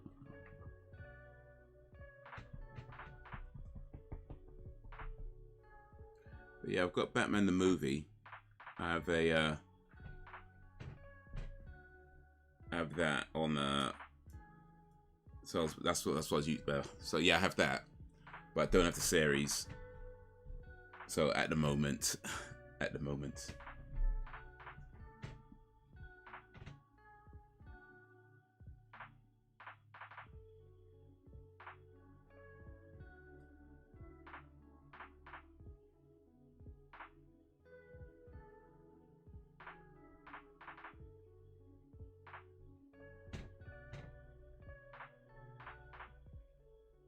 myself the pizza and eat it while you're streaming.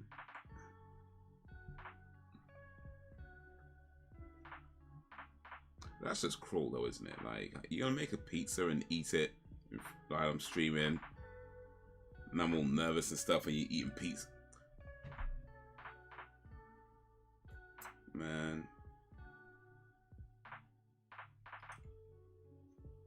Sam's just talking about torture methods right now. So I feel like most people, like, being tortured might mean being, like, I don't know, tied up, hanging upside down, maybe repeatedly being beaten and whipped or whatever. Sam tortured you by eating pizza in front of you. No, you can't have any. He's like flipping out. It's torture.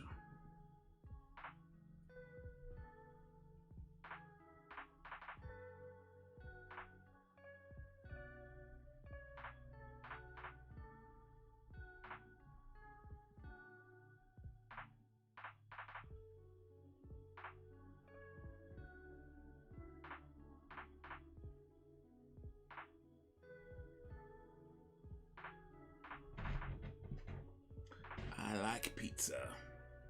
I like a pizza this, I like a pizza that.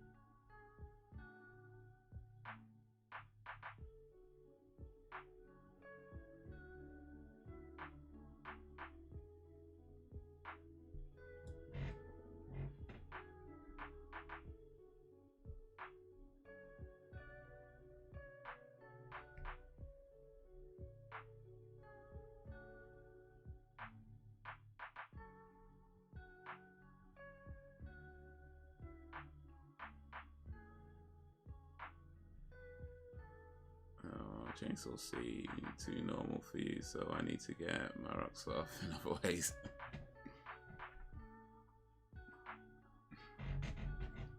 Get your rocks off, honey.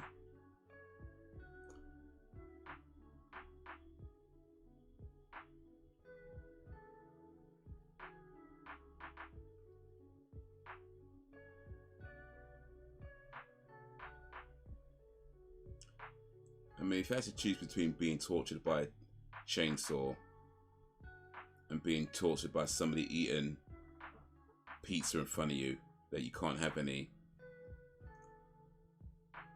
it'd definitely be more inhumane to go with a chainsaw. At least it'd just be over quick.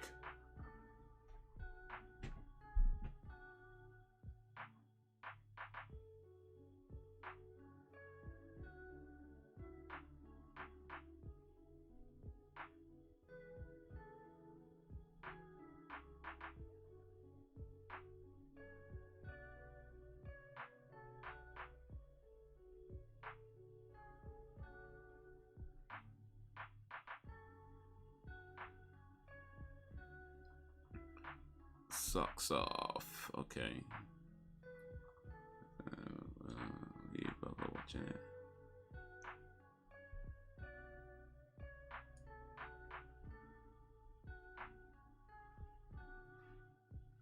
Oh, man, just built on humanity.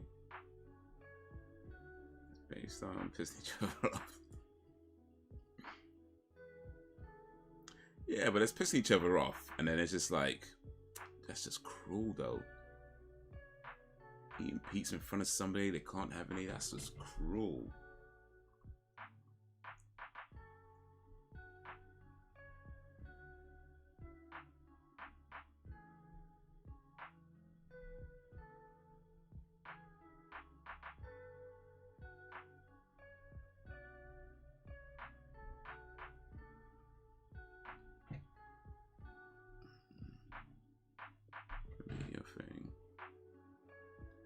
Chainsaws, please.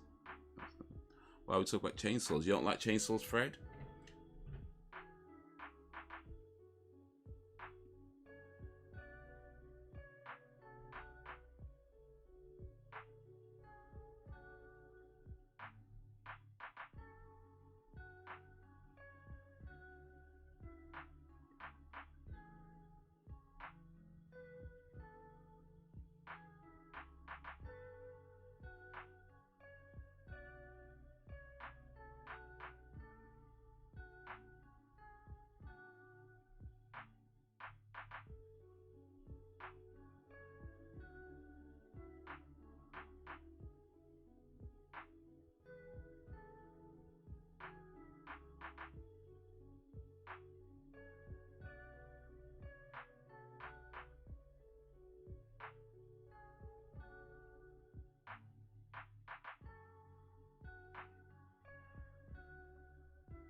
I want to know why, please. They are scary.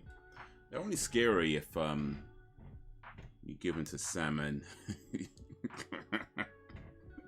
Other than that, they're fine. If Sam's got a chainsaw, be scared. Other than that, you're fine. Don't worry about it.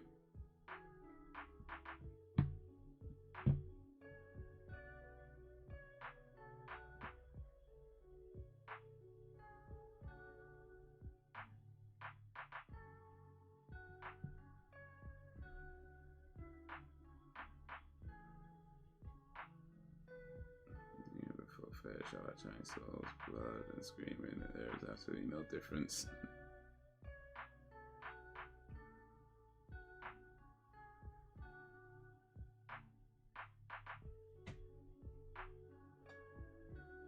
Oh, that was cut. Oh wait, ad break. Flipping out. Is it a fetish, please? Thank you. I guess some people would have a chainsaw fetish. I mean, I don't think it's a good idea to have a chainsaw fetish, and it's probably a terrible idea to be trying to lick a chainsaw, you know? Like, that's probably not going to go down too well.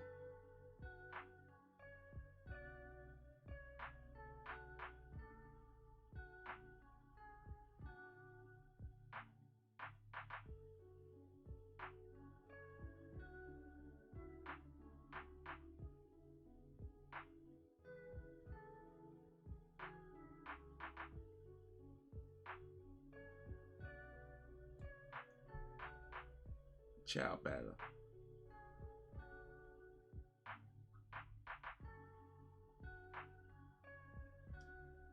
Do you like feats too? You know, I was listening to an interview actually of a fetish worker recently. She was talking about how she started as an exotic dancer, and how, you know, people would ask to do various things, and she would do it and get, you know, for money. And she would do these things with these guys, but it can get like scary at times and can get dangerous. But then found that, you know, there's a lot of guys who will come in and just ask things like to smell her feet and that kind of thing. So she ended up going into that line of work where people would pay her to smell her feet and that stuff like that. And hey, like I always say, I'm not here to kink shame. That's not what we do. But there's a world out there, man. I tell you that. There is a world out there.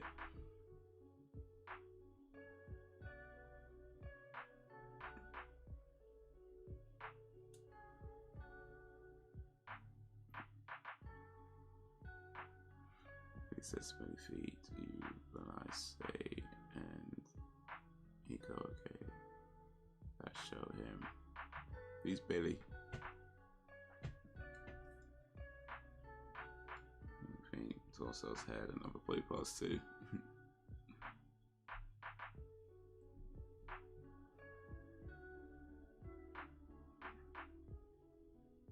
Heads, shoulders, knees and toes, knees and toes.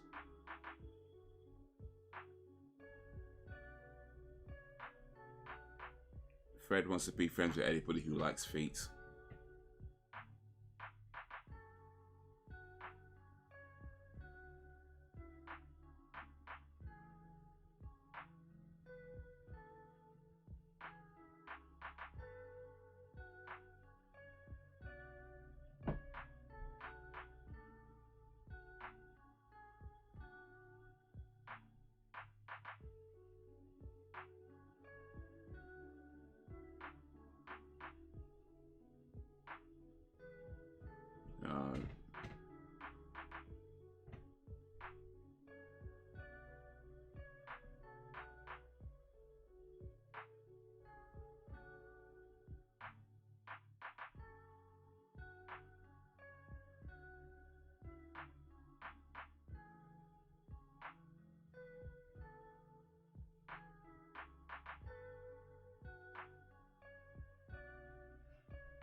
And he's learned his lesson. He's come round to see things from their perspective.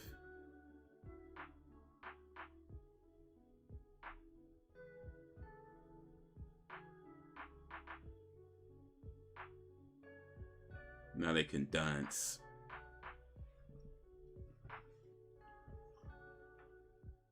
Now Brax is back. Guess who's back? Back again.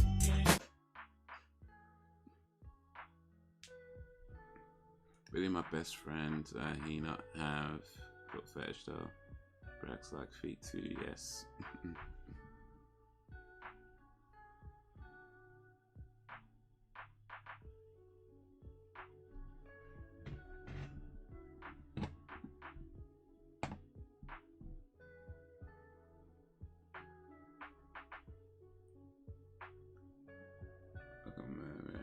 On that Eminem.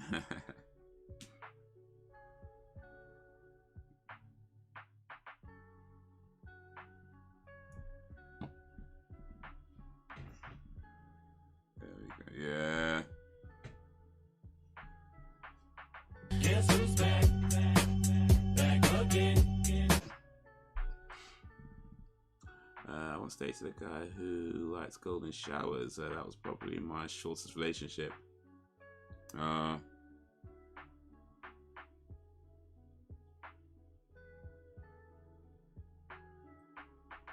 Couldn't perform, huh?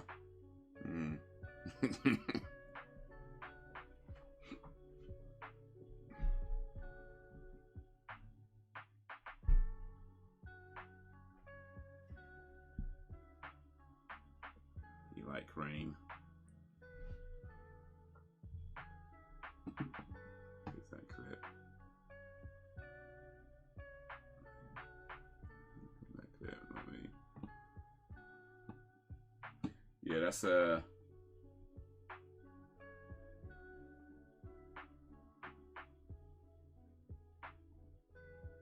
clip I found. That's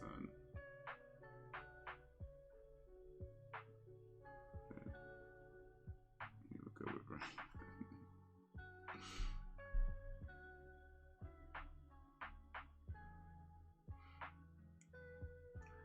No, I do wonder like how things like that come up in conversation. You know, you meet somebody, you getting along, and then it's just like, hey, I like being pissed on. Like, how'd you bring stuff like that up? That's what I'm wondering. Like, how do you even bring something like that up in a conversation?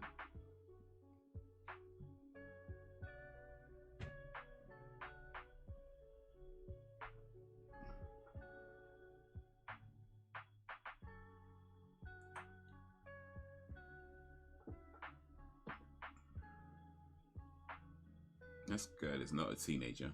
I mean, none of them are, but come on. I'm just saying, like, you're on a date with somebody, like, you're having a meal. You know, you're talking about what you do, the things you like, and it's like, yeah, you know, I like sports. You know, I like sports. I like movies, being pissed on, pizza. You know, like how's that go? That's what I'm curious about.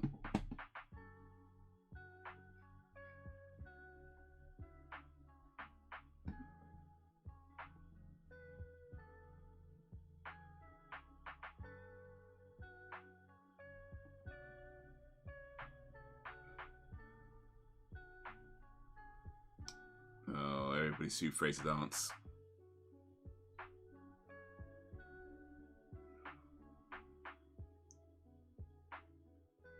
It doesn't really mean go shower.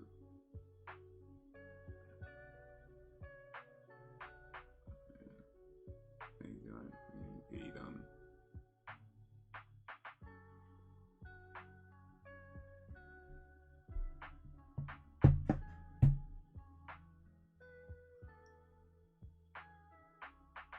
That's mad though.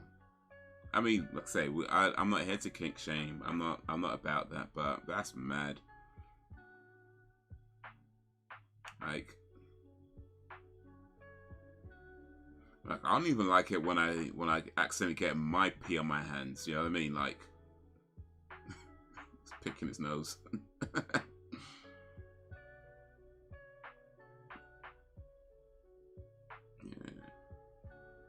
I like this music growing up. Yeah, Eminem.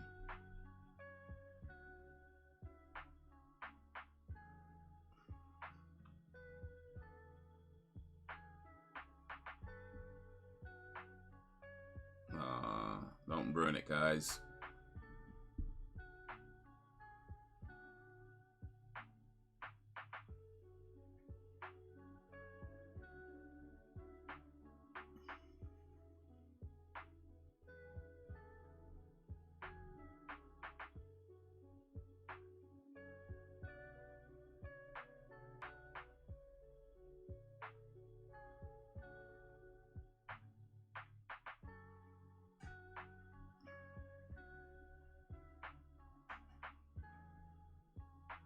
Like I said, that relationship didn't last. Check, please.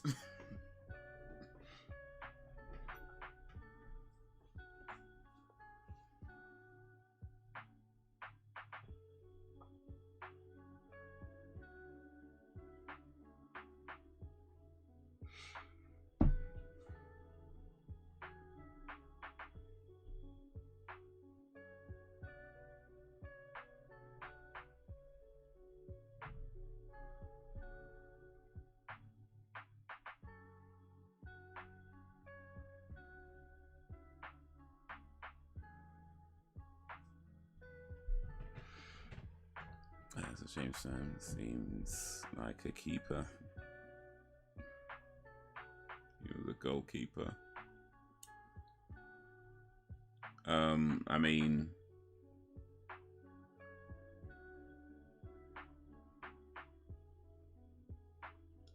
I think in that case, Sam was the goalkeeper. She wasn't didn't let his balls through.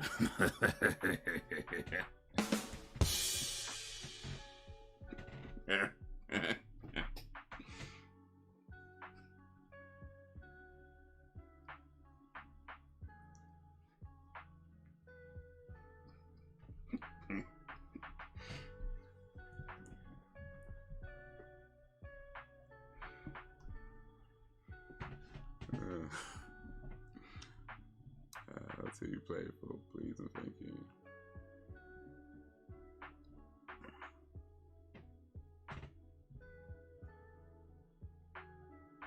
Oh, somebody always has to ruin it.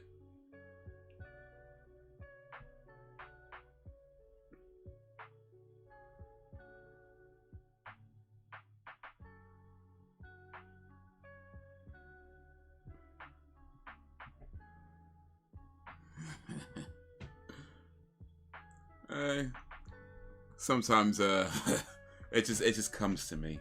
So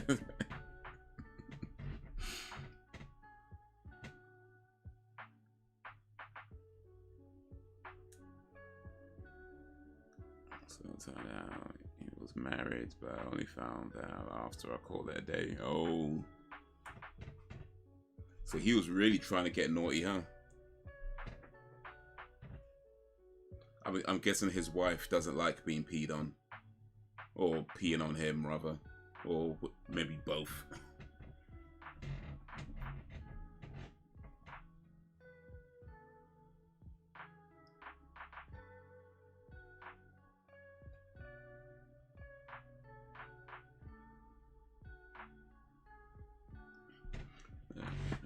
The him and other white rappers. I must admit, I don't really know any other white rappers. Fair play, Brax. Ben doesn't know any other white rappers. I mean, yeah, Eminem is probably the most famous one right now and has been for a while, but there's a few good ones out there. Just a few, maybe like 5. I mean, you must know about Vanilla Ice. Like, it's kind of old school, but Vanilla Ice was killing it back in the day. I don't care what nobody says. People cuss him out now, but back in like late 80s, 90s, early 90s, Vanilla Ice was killing it. But yeah, no, there's a few good ones up. I think when it comes to the mainstream,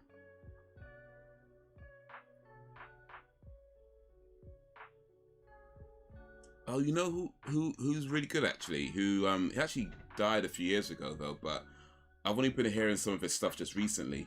I forgot his name right now. Mac Miller. I've been hearing a few Mac Miller stuff, some Mac Miller stuff recently, and yeah, that guy was sick. You know, like I knew, I didn't really know about him when he was alive, but I remember hearing the news when he passed away, and just in recent times, I've been hearing some of his songs. I'm like, yo, this guy was sick.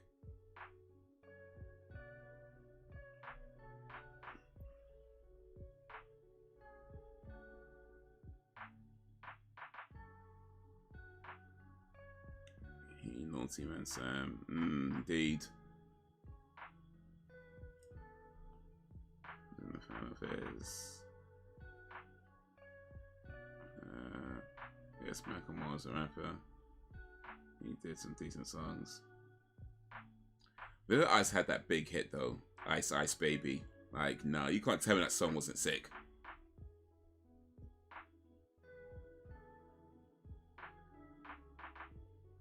Oh, these guys got moves though.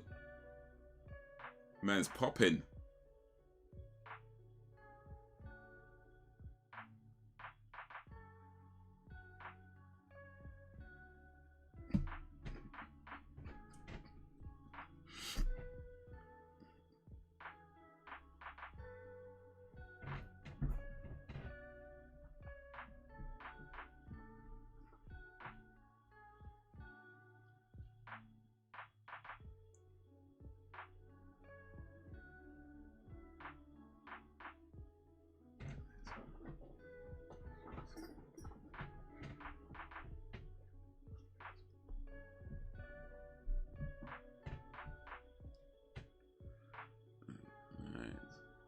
Paul Wall, Logic, Post, Malone, MGK, Tom McDonald, Adam Calhoun.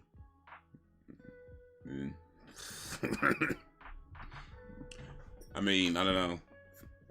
Maybe try recommending some good rappers though. So.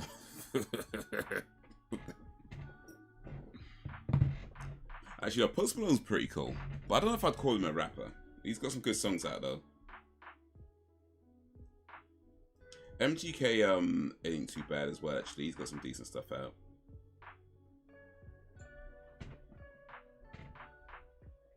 It was with Ariana Grande. She pretty feet, maybe. That's the end of Footloose.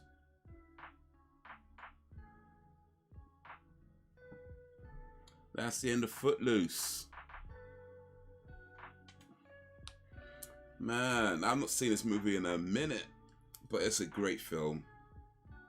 I know not everybody watched along. That's all good. Maybe you could watch it sometime when you got time. It's on Channel 4. If you're in the UK, you can watch it for free on Channel 4.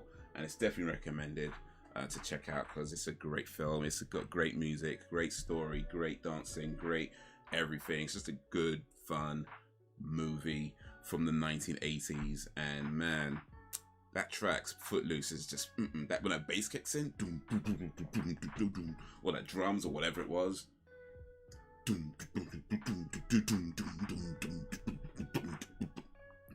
Man, that's sick, man. That is sick. There's a reason why this is my third favorite dance movie. But yeah, that's a sick film, man. Footloose. Highly, highly recommended for anyone who's not seen it.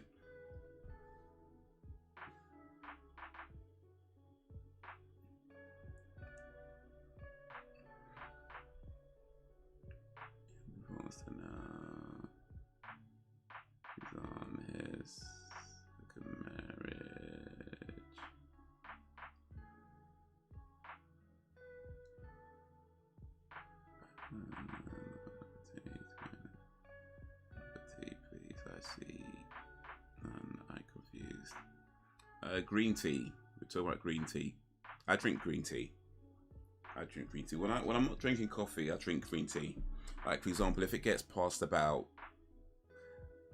5 p.m., like 6 p.m., like between 4 and 5 p.m. is like the latest I'd be drinking coffee. Like once it gets like, well, say between 4 p.m. really. Like I generally don't drink coffee past 4 p.m. That's a rare occasion. So after 4 p.m., it'd be a tea. And when it comes to tea, I'm pretty much only ever drink green tea. I try other teas from time to time, but I mostly just drink green tea. So that's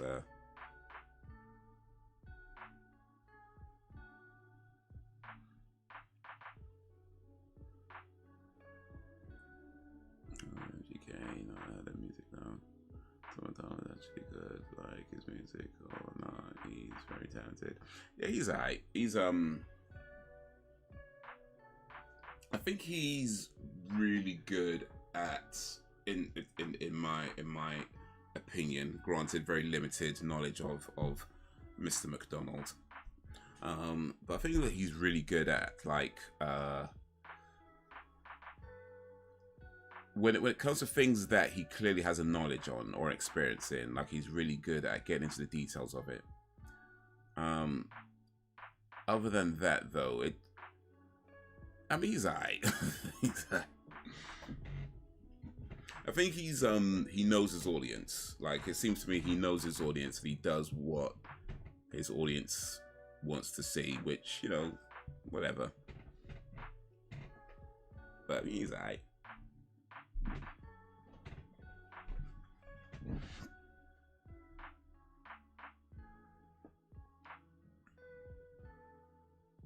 To be honest, I know very about modern music.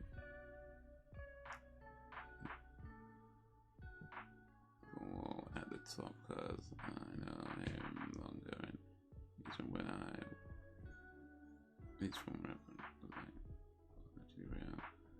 actually real. Check him out. He's the best. Do you like Ariana Grande? Yeah, she's cool, man. I like Ariana. No, she got some good songs. What's the album called again? The one, was it Thank You Next? I think it's called.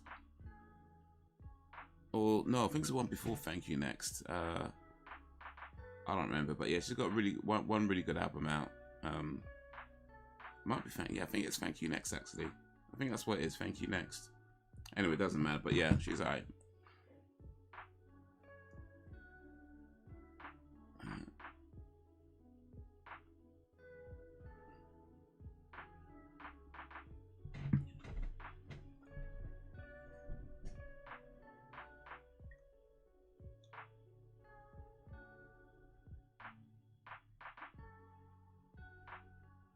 Sarah Jessica Parker played Rusty Rodriguez.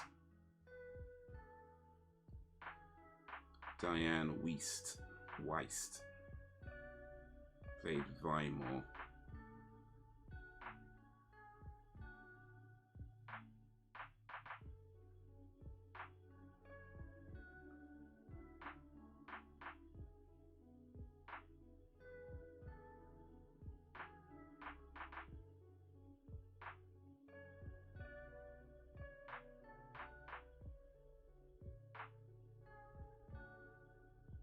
Yeah, I'm trying to find. I think it's called Thank You Next, but I'm going to try and find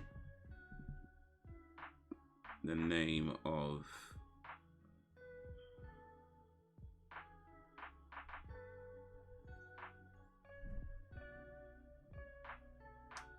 Yes, Thank You Next. It is Thank You Next.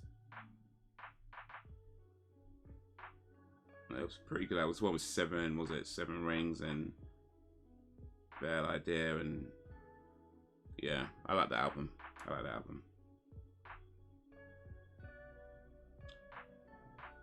But to be honest, I haven't really paid a whole lot of attention to Ariana Grande over the years. I've maybe heard a few of her songs and just listened to that one album that I liked, and that's pretty much about it.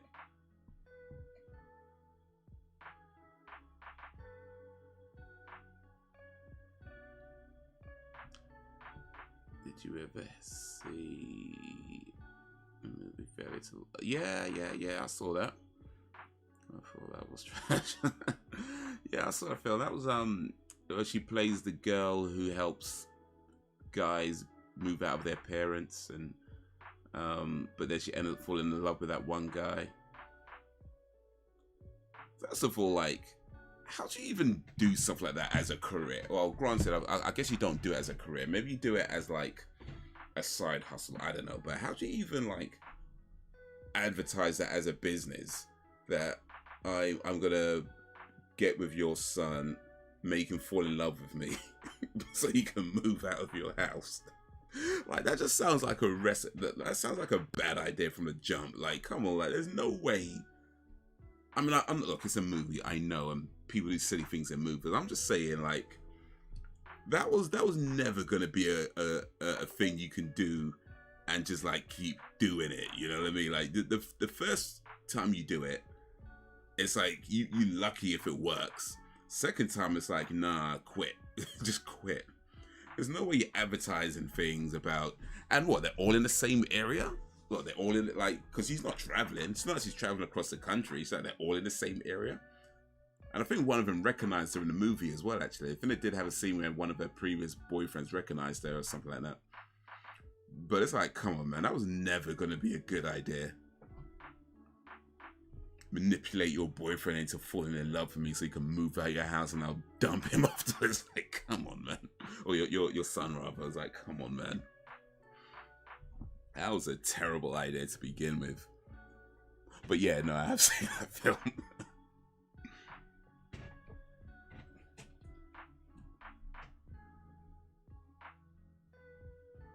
Yeah, also check out these, Press, Trash Waterfall, Netty, Country Grammar, Fly, I got plenty of money, you might wanna screenshot this.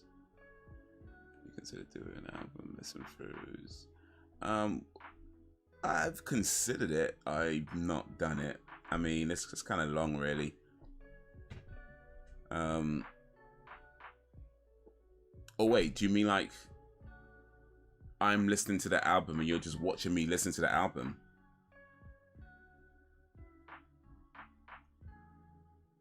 I don't know, would you guys want to do that? We pick an album and I listen to it and you just watch me listen to it? Maybe listen along or something? Because I won't be able to play it on the stream. That would just cause all kinds of copyright issues and stream blocking and everything else. I don't know, would you want to do that?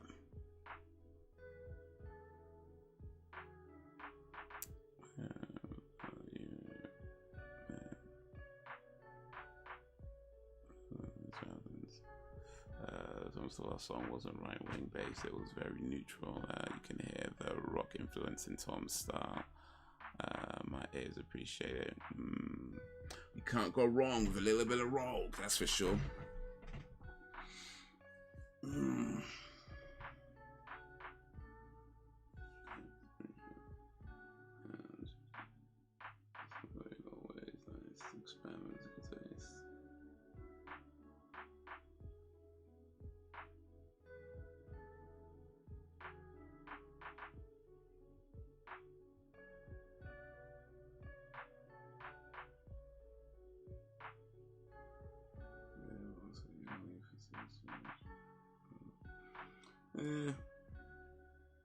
I mean, never say never, but yeah, I don't know. I think we'll stick to movies for now, at least, anyway. For now.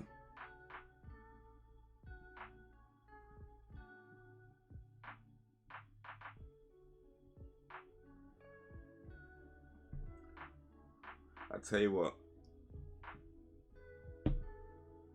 we'll do an album listen through on one condition,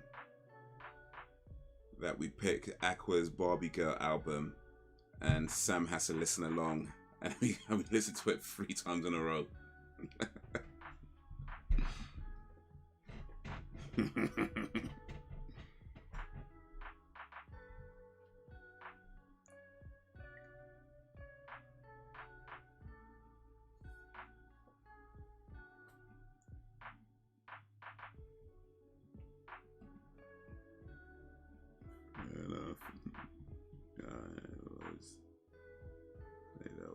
Do what you feel is best. Yeah, no, for sure, for sure. In the end, it's all you can do.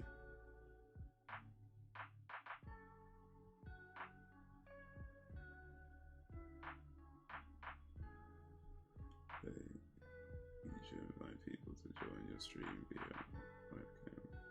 Send us to sing along. Yeah. That's what I mean, what I'm gonna make. The best Nutella piece. You will never taste it.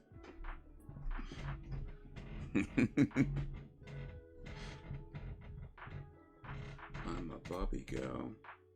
Oh, that Barbie movie's out soon, isn't it? Or is it out now?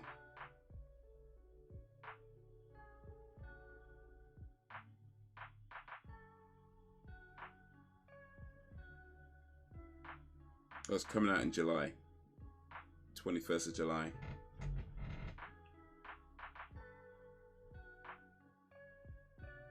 Here's what I want to know about the Barbie movie, though. Here's what I want to know about the Barbie movie. Are you still able to, like, pull her skirt off to see what's underneath? Or nah? Like, how's it work? You know?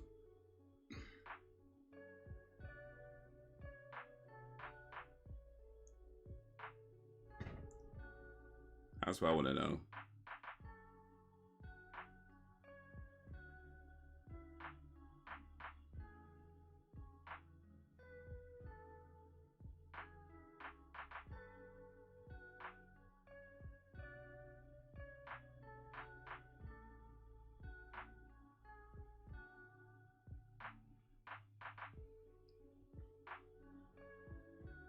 Need my beats in front of you, singing, give it to me, baby. Give it to me, baby. That's Rick James. I'm Rick James, bitch. I'm Rick James. I'm the bestest, most baddest motherfucker around. Rick James, bitch. Enjoy yourself.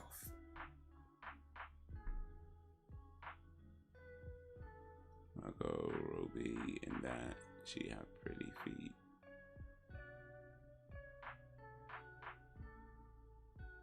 You really do like feet, dude. Like, man, this dude is obsessed with feet. I mean, feet are important, of course. You need them to walk around and, you know, kick people in the nuts.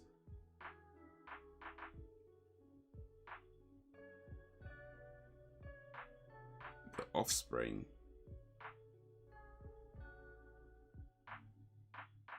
The Offspring? I remember the Offspring. They have, what's that big song? Was it, did they do the, what was it, Offspring that did the Michael Jackson, Smooth Criminal cover? Was that them? Pretty Fly, Floral White. Yeah. That was their big song, Pretty Fly, Floral White guy. Oh, give it to me. Oh, I see. So I was thinking of a different Give It To Me Baby line. Never mind. Give it to me, baby. Okay, I was thinking of something else. Where the whole give it, yeah.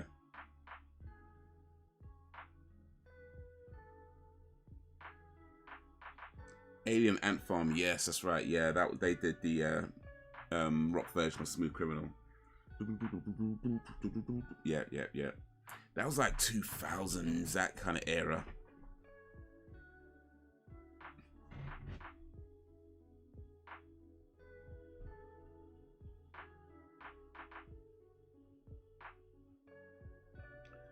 Yeah, that was around like sort of 2000s-ish.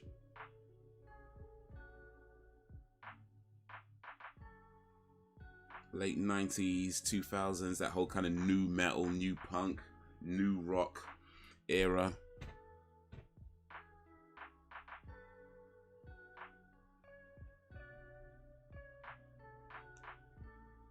Alien Ant Farm's version was better than MJ's. I mean, everybody's entitled to their opinion, but you're wrong. So just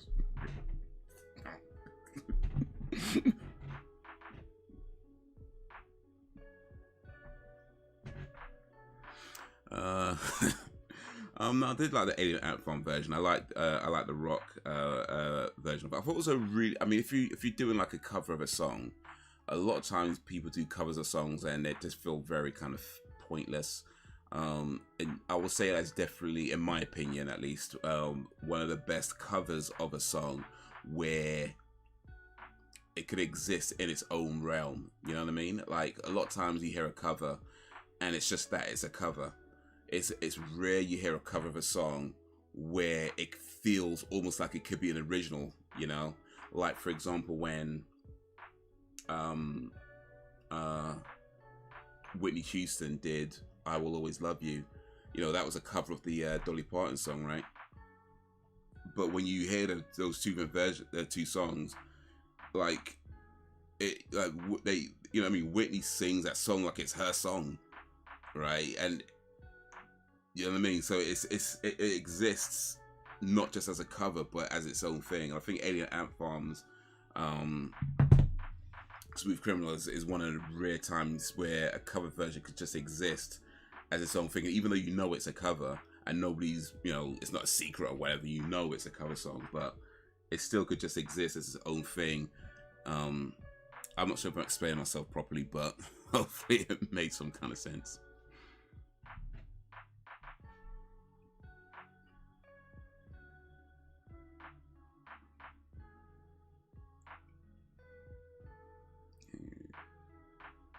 You know, man, who's that girl, Missy Elliott, right? Yeah, suck it to me. Rock, take a mirror, mirror. Queen Latifah, Unity, Missy Elliott, work it. Work it. Let me work it. Eve, Gwen Stefani. Respect it. I don't know. Okay, just prefer the cover. Wheatus. Oh, Wheatus. Okay, yeah, yeah.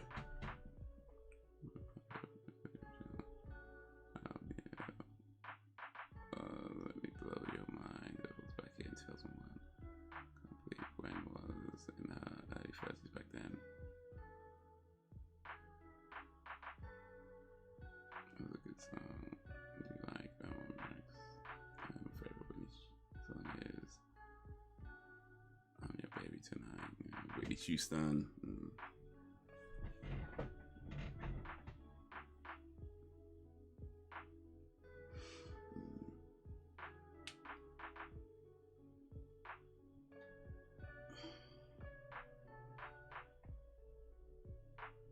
Singing to my MB, I was saying smack my bitch up. Apology.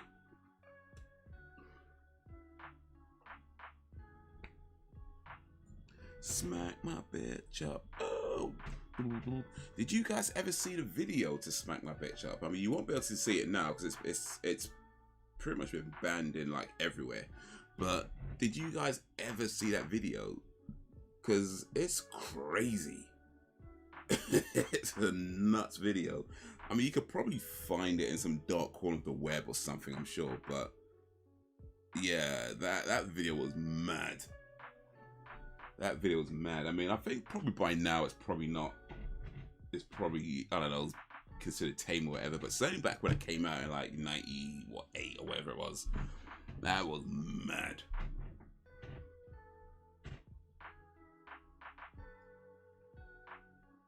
Haze Apology, I'm Firestarter XL. Yeah, man.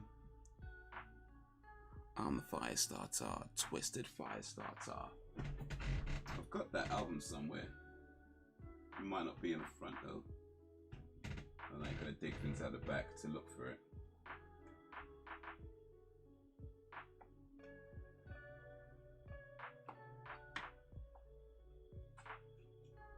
Okay. Not the album, but that's the single. Breathe.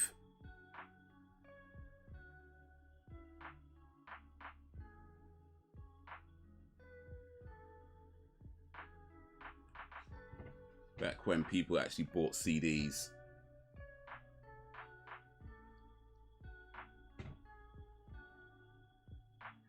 Breathe the pressure. Come play my game, I'll test ya. Psychosomatic, addict, insane. Breathe the pressure. Come play my game, I'll test ya. Psycho, somatic, addict, insane. Oh wait, here it is. Here it is. I found it. Fat to the Land, yeah. Classic Prodigy album.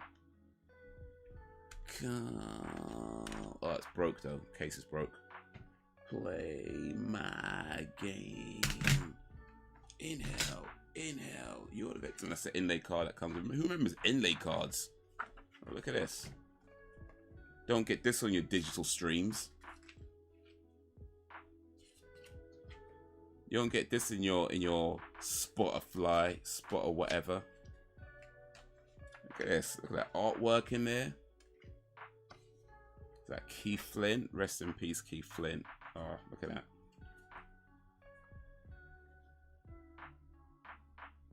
Yeah, you don't get this in a...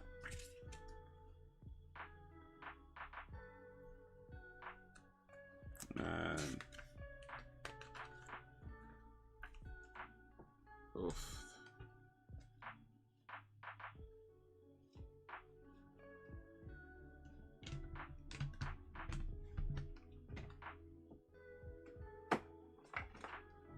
Oh, man. Them days, man. Them days. Gwen Stefani, pretty face.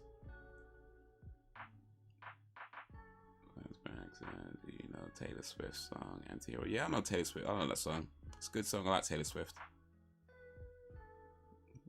You start your Twitter back up. I'll inbox you more stuff. Smack my bitch up should have been our wedding song. Smack my bitch up. Whoa, whoa, wow, wow. Music video, she showed her feet on scales, but now edited out, as people say, if that shame. I sat as her feet, so nice. So you like feet, huh? Okay. Ruh.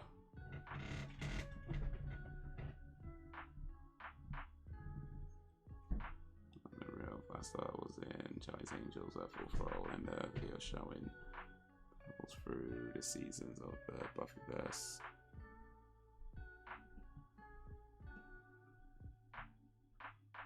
Is that a fan-made video? Because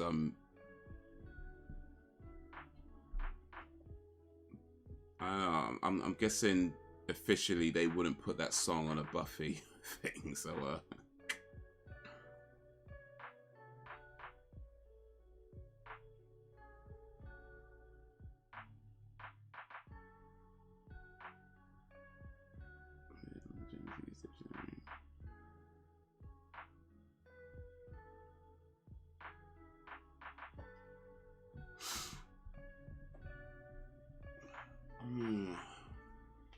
yeah, Apology, man. Like when they came around, I think sort of probably around like early 90s, I think they started coming onto the scene in a big way, where they had that song called Charlie, and that was controversial at the time.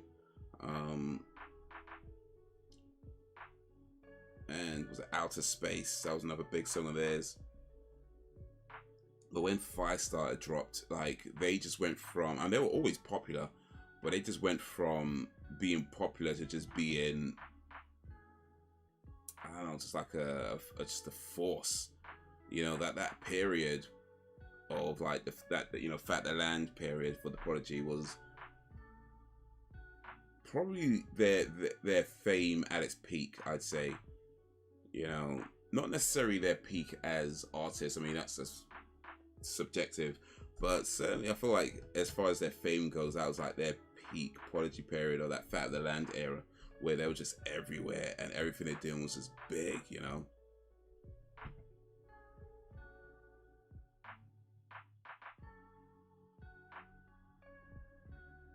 And yeah, just as controversial. And that video for the for Smack My Bitch Up, I mean, you probably won't find it now, at least not easily, but yeah, that was crazy. I remember seeing it. I don't remember where I saw it though. Did I see it on the internet or did I see it on TV? I really don't remember. I might have seen it on TV before it got banned. But yeah, it's mad videos. Like it's following, like it's like points of view, like first person, and you can see this person just going through like the town, like drinking, doing drugs, doing all kinds of madness. Just like, it's crazy.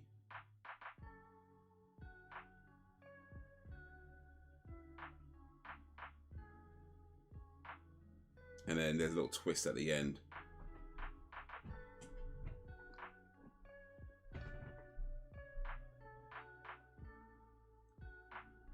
Excuse me.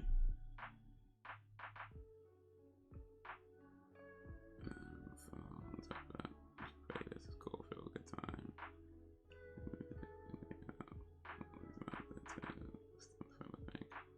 I mean, he's a good. Yeah. He's a good. Ebony's a good, yeah. My friend grew at school. I was the only one who likes the Prodigy. I've literally always been the odd one out. Oof.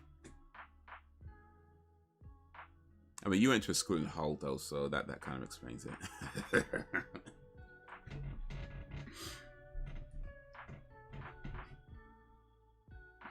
Yeah, I think everybody liked Prodigy in my school, especially that Fat the Land period. Like, I mean, even before that, Prodigy, like I said, it was still pretty popular. But especially that Fat the Land period, like, everybody loved Prodigy at that point.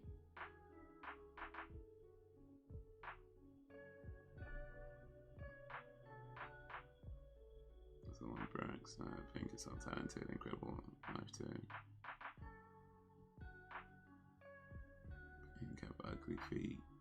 Okay.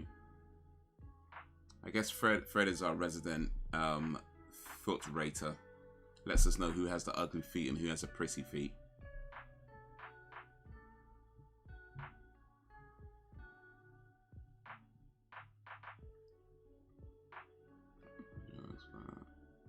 To get on the airwaves, they had to change the lyrics slightly.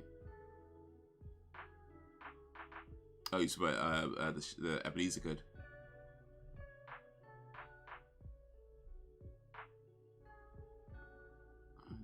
She is for real, and she's a chick for sure. She's better performing live.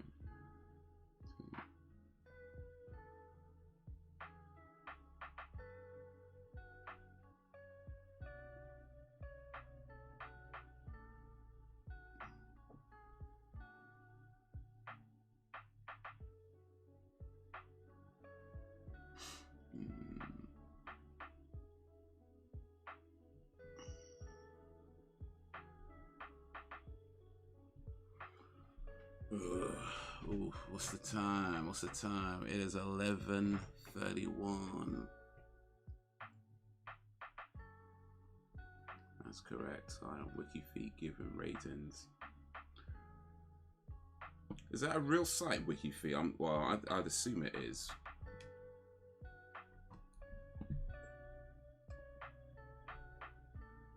Actually, let me make sure I don't show it because I ain't trying to get in trouble.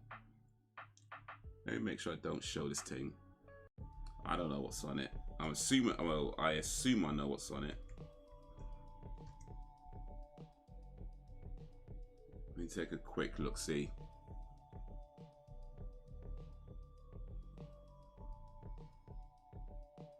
This is what you spend your day on.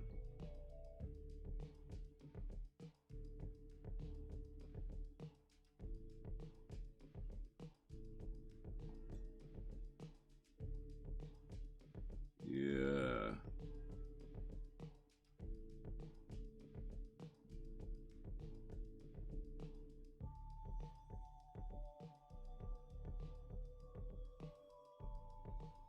People rating feet.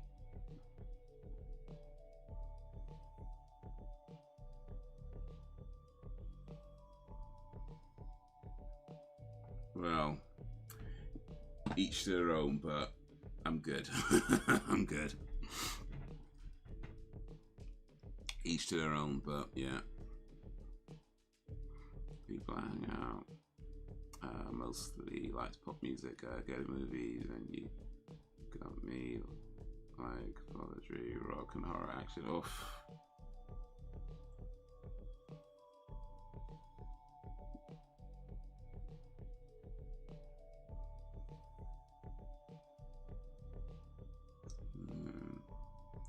Man, that's gonna be tough though. Well, I don't know about tough. I guess it depends on your school and yourself and the people around you, but yeah.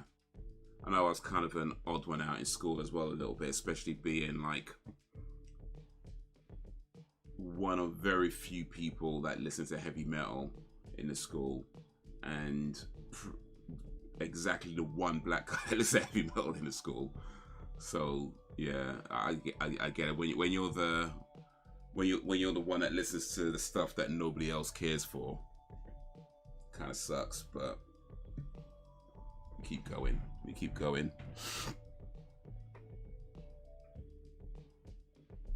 In fact, I remember in my school, there was literally, that I know of anyway, in my secondary school, that I know of, there was two people that listened to heavy metal, me and one guy. And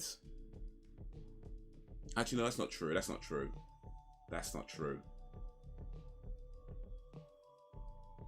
That's not true. There were a few other people that listened, but no, they, I think. Well, I guess okay. No, yeah, I think I might have misremembered. There were a few people that listened to heavy metal, but they weren't really into heavy metal the way I was. Like, they'll listen to stuff like, you know, Guns N' Roses and, you know, stuff like that. More like the heavy rock, like the more popular stuff when it comes to metal. But it was me and one other guy where we'd listen to some of the not so popular stuff. Like we'll get like deep into it. And yeah, we'll like lend each other tapes and stuff like that. And yeah, he was pretty much my best friend for a short while, because like we both shared that kind of heavy metal connection, you know.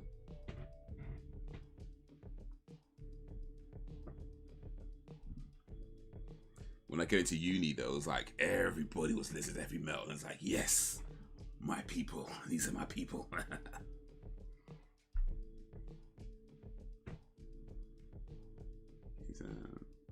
Gonna follow in the sheep, yeah, for sure, indeed. And that's tough to do in school, you know, because it's very easy to want to just kind of go with the crowd and fit it in. And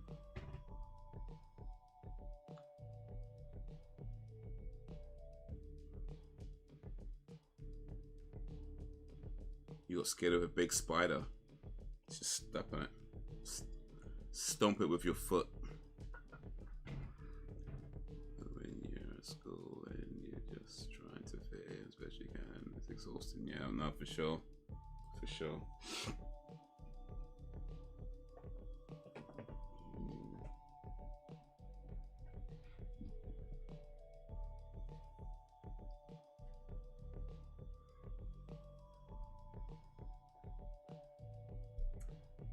Indeed.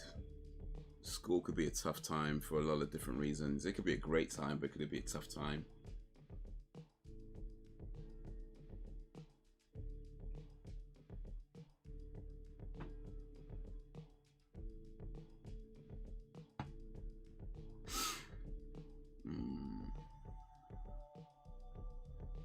I'm gonna fit in at school.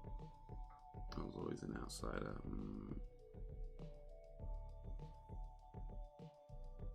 You know, I've always had this kind of, well, not always, but for a while now, I've always had this kind of belief where, you know, being on, you know, YouTube and, you know, putting stuff out.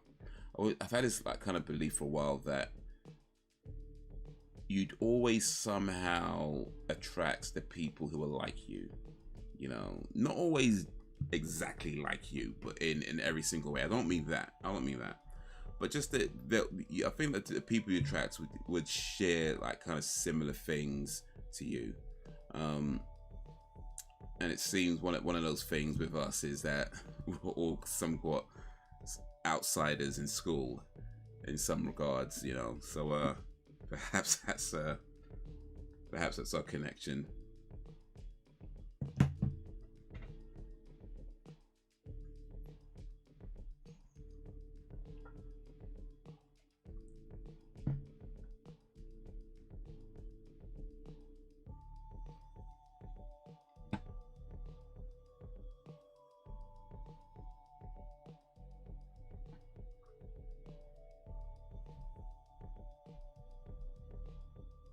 Yeah, I think in school I was very much a tweener for a lot of it, where I wasn't too dorky for the cool kids, but not necessarily. But then I wasn't really too cool for the dorky kids. You know, I was just kind of somewhere in between. So I had friends who were like some of the more popular cool kids, and I had friends who were sort of more dorky kids. I probably hang out with the dorky kids a bit more. I think when you average it out, probably hang out with the dorky kids a bit more. Yeah, like there's maybe like one or two occasions where I would say I felt like I fit in. I don't know if that's the right way to describe it, but I guess felt less awkward, you know, on a few occasions. But overall, yeah, it's just like you got friends over there, but you don't really fit in with that group. You got friends over there, but you don't really fit with that group. So you kind of like in between, and eventually find someone that's just as in between as you are, and you start hanging out.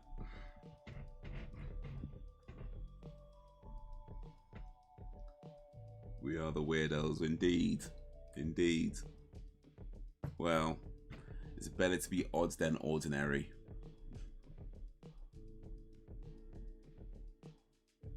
Fun fact. Dork is a whale's penis. Okay, I did not know that. That is a pretty fun fact, actually. I can't lie. That's... Alright, so we're whales' penises, alright.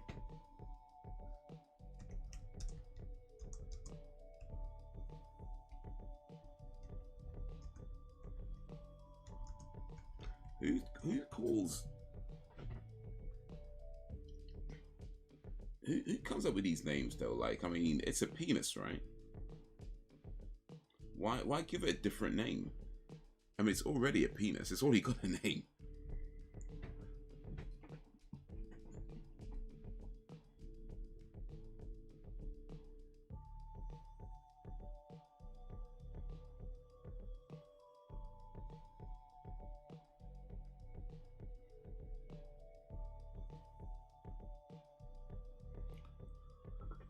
I mean, who decides? Who's like looking at whales' body parts and be like, "Oh, this is the whale's penis." Like, no, we don't want to call it a penis.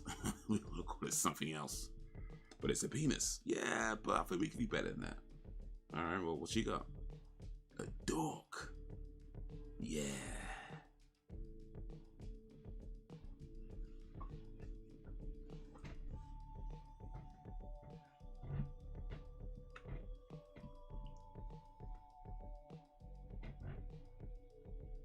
See that thing's the stream indeed.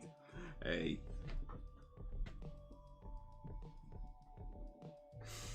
That's how it be, man. That's how it be. Learn a little thing. Learn a little thing. Alright, but it is that time to start winding down this live stream. Should be live again tomorrow for the last two episodes of X-Files. Oh, let me just check on the because I put that poll up recently. So let me check what's winning so far.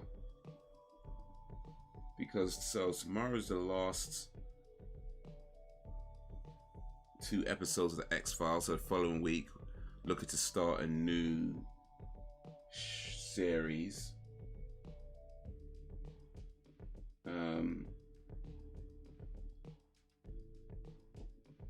Let me see. I mean, it's not necessarily what it's going to be next week, because I won't officially end it just yet. Or maybe on Thursday or Friday, I think I'll officially end the polling. But let's just see what's in the lead for now. So the choices were X-Files Season 2, Buffy the Vampire Slayer, Breaking Bad, and The Walking Dead. So those were the choices to pick from. Nobody picks The Walking Dead, or at least nobody so far has picked The Walking Dead. 10% of people voted for Breaking Bad. 40% of people voted for the X-Files Season 2. And so far, 50% of people have voted for Buffy the Vampire Slayer. So that's in the lead so far. But yeah, I'll try and make an official announcement maybe Thursday or Friday as to what got the most votes. But right now it's BTVS. But yeah, so tomorrow's the last couple of episodes of the X-Files Season 1. So should be starting at 8 p.m.-ish GMT. So look out for that. Let me just say Friday, if the poll's going to run until Friday. Let's say Friday. That's a nice round day, I think, Friday to end it on. And it gives me time to let people know what's coming as well.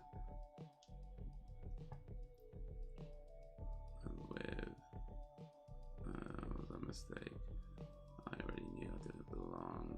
also add some balls about it and learn to live with it. Well, I mean, all you can do is live with it, right? All you can do is the best you can do. You know what I mean? That's all you can do is the best you can do. We're here now, right? We're here now, so let's make it as fun as possible.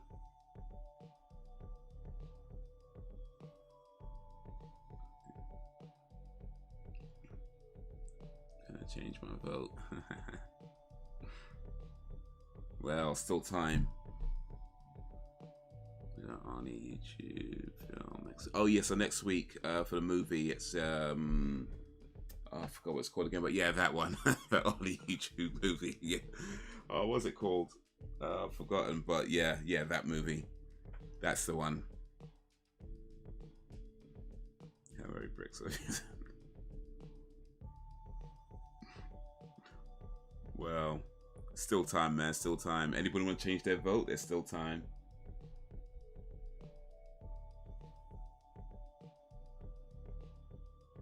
Let's see.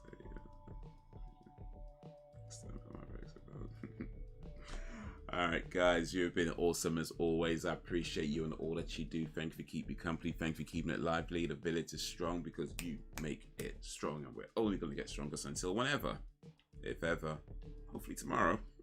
Peace.